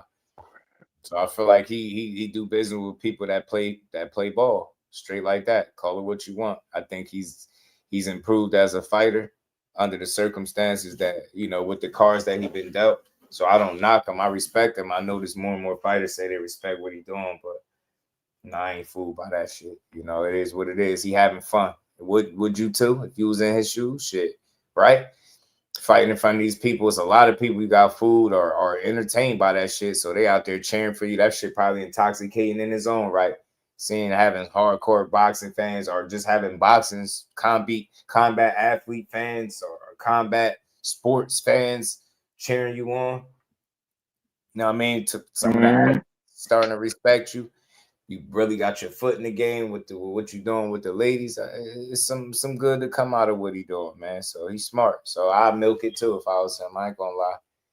MJ and NUA, MJ gonna get the knockout that he that was, you know, avoid him for a little while because he been saying Monster was scared of him and shit like that. They want to fight him. Now he can get what everybody else been getting. His ass handed to him. I don't see no scenario where he beat him. I said it before, MJ was gonna lose because he kept fighting his mandatories instead of unifying and then saying that Monster was scared of him, which didn't make a lot of sense. Now he about to get that treatment. Monster just a different dude, man. He putting them shits together too much for guys to make it up out of there. So I think it's gonna be another knockout win for Monster. Competitive fight maybe for a while, you know, because MJ could fight, but Monster just one of them special little guys. Yeah, he getting there with Ngannou. We gotta punch his ass out the ring, bro. Same way AJ did him. AJ, it's funny how he put Fury through that shit, right? Drop Fury, and AJ went in there and damn near baptized that man.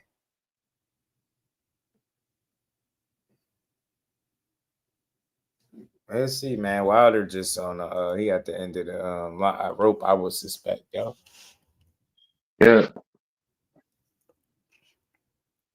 But you know, speaking in Tay, he said he was gonna get one fight in at a time. Matter of fact, I got a Wilder clip before we go. The benefits that other athletes get outside of their business, even in this side. Let's go a little simple as insurance for a fighter or insurance for an athlete. Other athletes, other sports, they're covered 100%.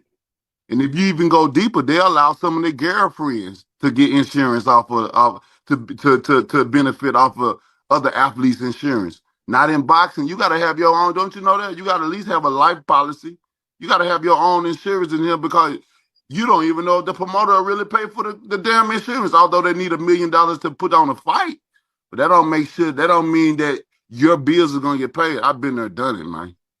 You know what I'm saying? I'm like a veteran in this month.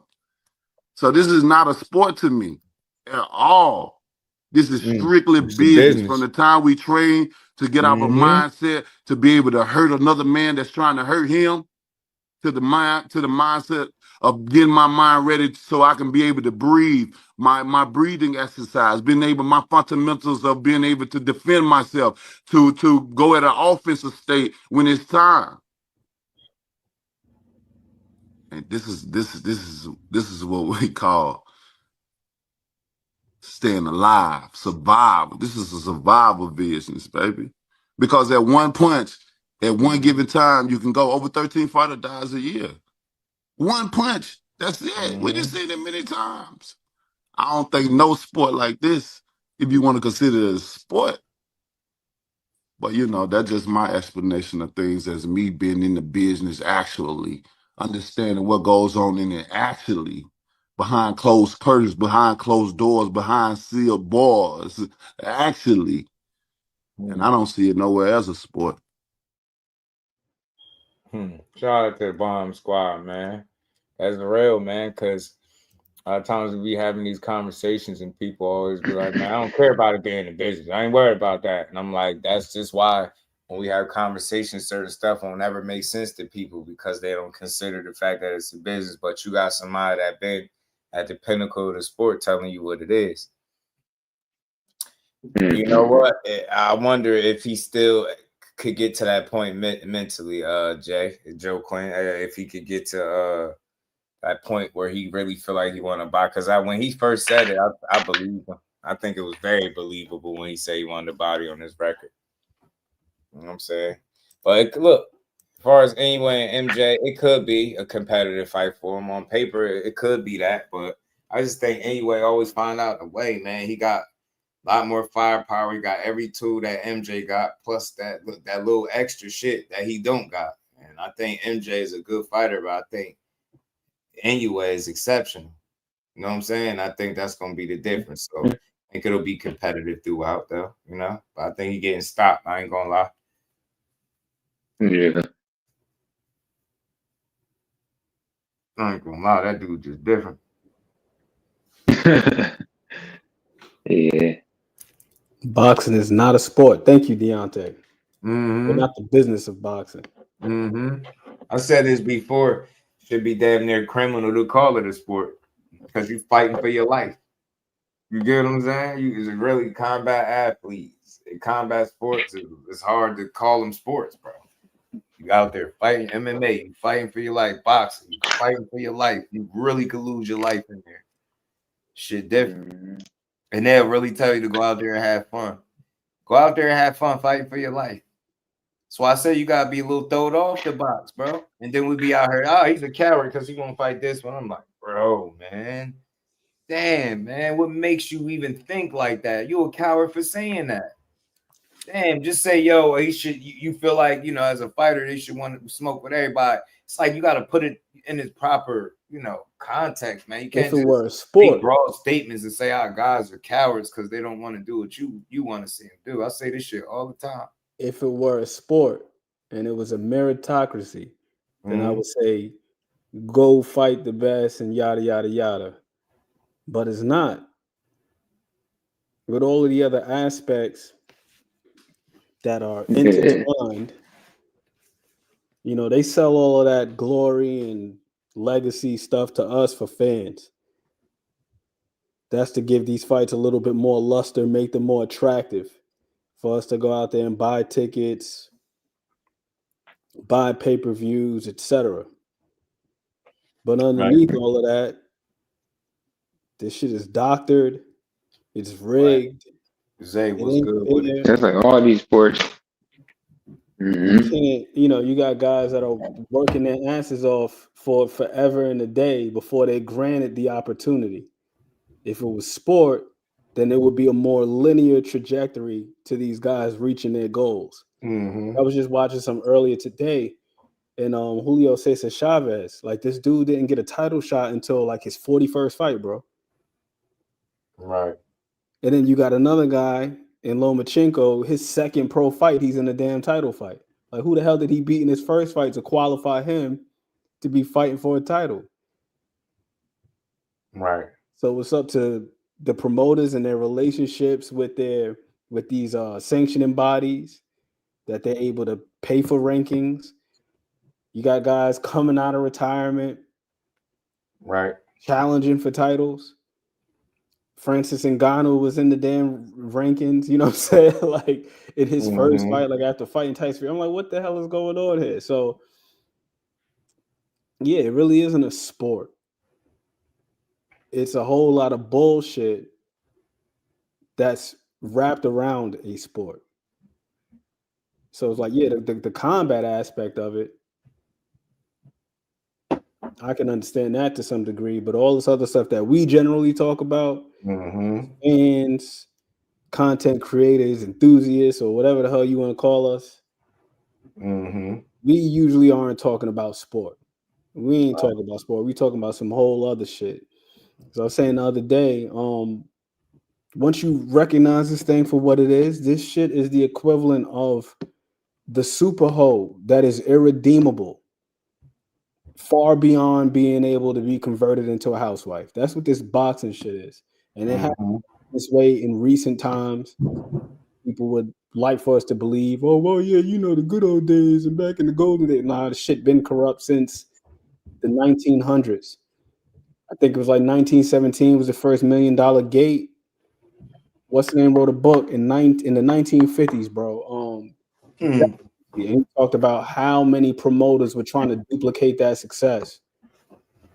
So they were doing anything that they could to boost their revenue. And that's really what it comes down to, the bottom line. And you got a handful of guys, boxers, that are going to make that type of money because the promoters, they're the ones who are going to afford the longevity, mainly because they're not the ones getting punched upside their fucking heads. And they don't have to sacrifice their bodies and put their bodies through things, you know what I mean, that the fighters do. Right. I was just reading another article today from 1980. And it was very eye-opening to me because for all these years, I was under the impression that a lot of the damage that Muhammad Ali had suffered, mainly with the Parkinson's, for many years, I believed it was due to him just getting hit upside the head. Right. That's what I believe. This article in 1980, you know, Muhammad Ali actually tested positive for a banned substance in 1980. Yeah, The Larry Holmes fight. He tested positive for a diuretic. But the reason why he was on the diuretic is because he had a thyroid issue. And you know how it is, if somebody has a thyroid issue, it could fuck with your weight. So Muhammad Ali, he gained a lot of weight because of the thyroid issue. So he was taking a diuretic on top of thyroid medication just to try to trim off the extra weight. So he was so dehydrated in the fight with Larry Holmes. And they were asking him like, yo, you were in range, but you wouldn't let your hands go. And they were saying that his answer was he seemed like he was so far away. So basically he was delirious. Yeah. Damn near sleepwalking in the ring because he was dehydrated on top of being hit. And then after the fight, they did physical examinations and they determined that most of the damage that he incurred in the fight, it wasn't from the actual fight itself. It was from dehydration. Right. His body had no more piss. And we heard Shakur talk about this before, like with the Conceição fight. He was like pissing orange. Yo, champ, why you didn't try to cut that? You couldn't make no more. You couldn't even. They were saying they say they knew it was real bad with Muhammad Ali, where it got to a point where, bro, he had a fever, but he couldn't sweat. Yeah, imagine that. Imagine having a fever and not sweating. Two things don't even go together. It's crazy. Body didn't shut down in the ring, bro. So beyond these guys taking punches and things of that sort, it's like this is the type of stuff that goes on behind the scenes that gets glossed over, or when it is revealed, we just say, "Oh, these guys are making excuses." But then when these guys are miss weight or they don't show up to a fight, then we want to call them unprofessional. He ain't disciplined. He ain't this. He ain't that. So sometimes they go through extreme measures like that to be a professional. Air quotes. This shit is not a sport, bro. It is. It's a lot of shit to it. Yeah, there's a lot of shit to it. You go out there, you look crazy, you sleepwalking because you fucked up in the game because you on medication because you dealing with a damn injury, a rib injury or this or that, and then Errol Spence case, he had cataracts in his eye. You seen after the fight, he got eye surgery, but if he pulled out the fight because his eyes was fucked up, then we'd be like, oh, look, he's scared of Crawford. It's like, no, it's deeper than that shit. But everything's an excuse. Nothing is legit. That shit. Bro, that's why all we can do is just respect these fighters, win, lose, or draw, regardless of performance, because we don't know what the hell contributed to these performances. Dudes got to go through so much just to make it to the ring. They got to go through so much. It's crazy. And we don't take none of it into account.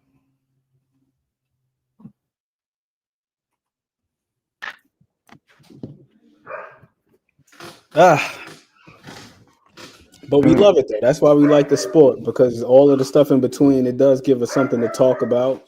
And regardless of where you fall on the spectrum, whether you're understanding or you're somebody who you just have blinders on, and you just want to say everything is an excuse. Right. Regardless of where you fall, whether you're objective or completely biased, it gives us something to talk about. The circumstances surrounding fights.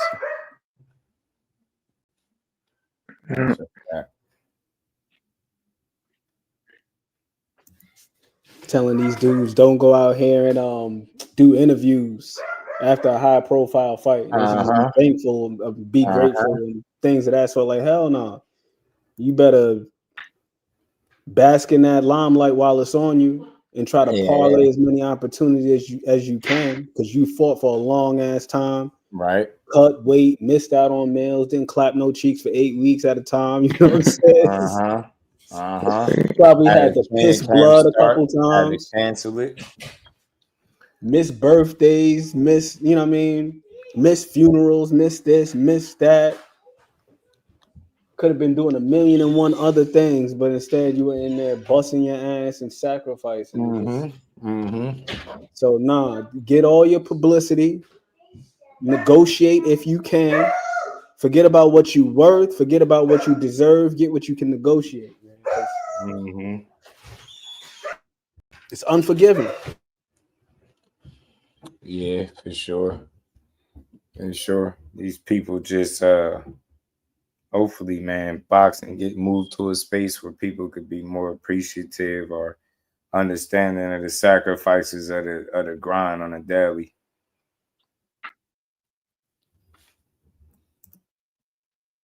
It's a whole lot, man. It's a whole lot.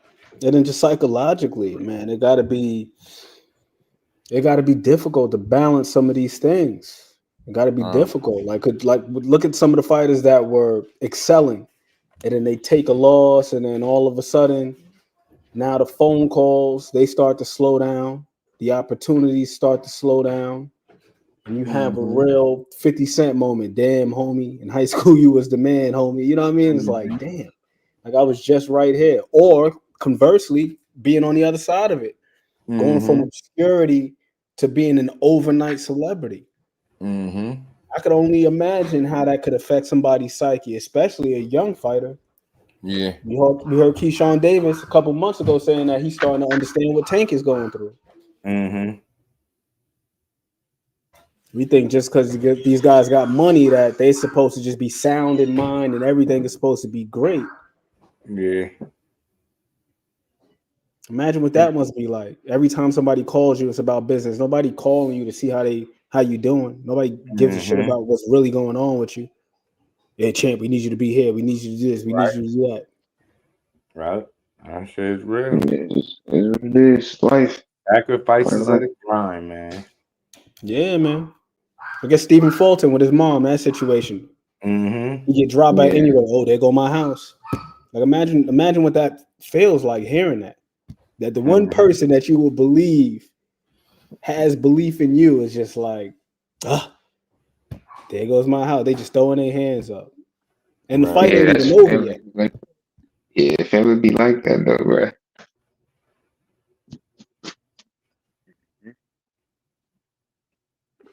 It's a lot, man. That is a lot to contend with, yo.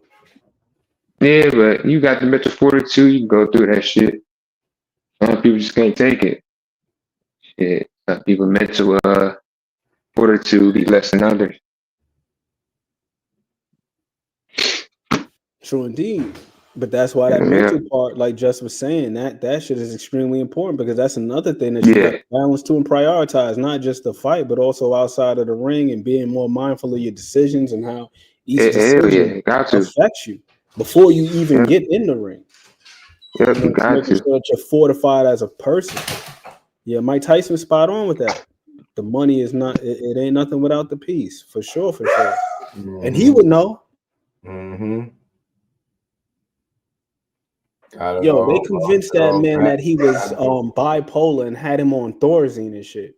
He was never like formally diagnosed by a doctor, but Robin Givens and her mother convinced him that he was bipolar. Right. That's why you see that interview that what they did with Barbara Walters. He's sitting there looking all docile. That man was medicated. He was on Thorazine. Fact. Yeah. Then you got people in the business telling you, "Oh, this guy is no good. Get away from him." Then you being told from this person, "Nah, come over here, deal with us." You getting pulled in a million directions. Well, you know it. You don't know which way to go. Which way to go? You got people telling you things. Then you got people giving you things, like giving you drugs. Mm-hmm. And these people don't care about your well-being because they're making money off you. They need you to be sedated to some degree. Right. Keep control of you. Right. This is a real pimp hoe type business. Not a sport, but a business. Marlon Sharp, what's good, fam? Y'all hit that like button, man. Sub to the channel as we wrap up another dope build, man. Boxing continues, man. You know, boxing continues. I heard some whispers about Earl Spence making a return. Hopefully, he got all his ducks in a row. That's all I can say, man. And if he actually coming back, because the longer he take to come back, the more dangerous to fight.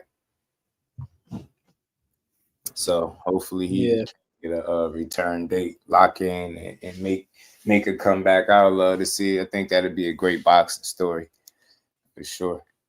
Absolutely. Regardless of the result, it's a great boxing story because Errol Spence is a guy who he's become the poster child for overcoming adversity. Right. Outside the ring, inside the ring. This dude is a champion in life. Errol Spence. So me personally, I would love to see him come back. If he don't, cool. But either way, that man is a champion in life. Has had a lot to contend with. I would love to see him. Same with Deontay Wilder. You know, and he's spot on, bro. Like, he's spot on. Everything that he said. I remember he did an interview probably about 2 months ago, and he shared those sentiments. And that shit really hit me in the feels. I'm like, damn.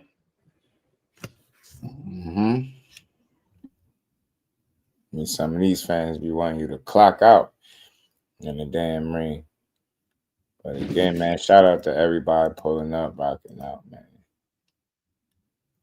We want blood. That's what we want. Hungry, bloodthirsty. I'm telling you, man. But y'all, again, man, shout out to everybody rocking out. Shout out to Ant McQueen, 815 rocking out with another dope build, man. It's going to keep building boxing up, man. We got some good action coming up.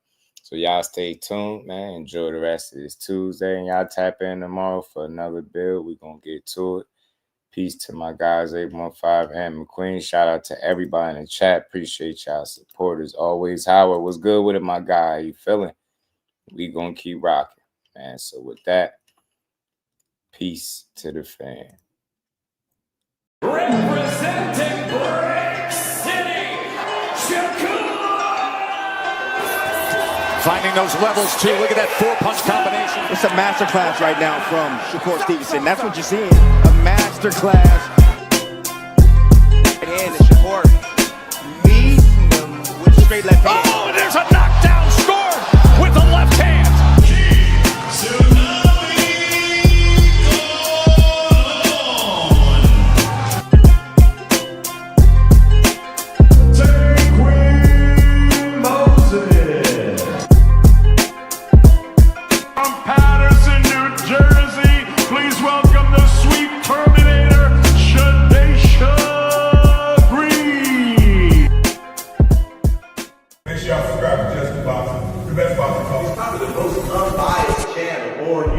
Right now, we're going to give him his just due. Shout out to my brother Just Due.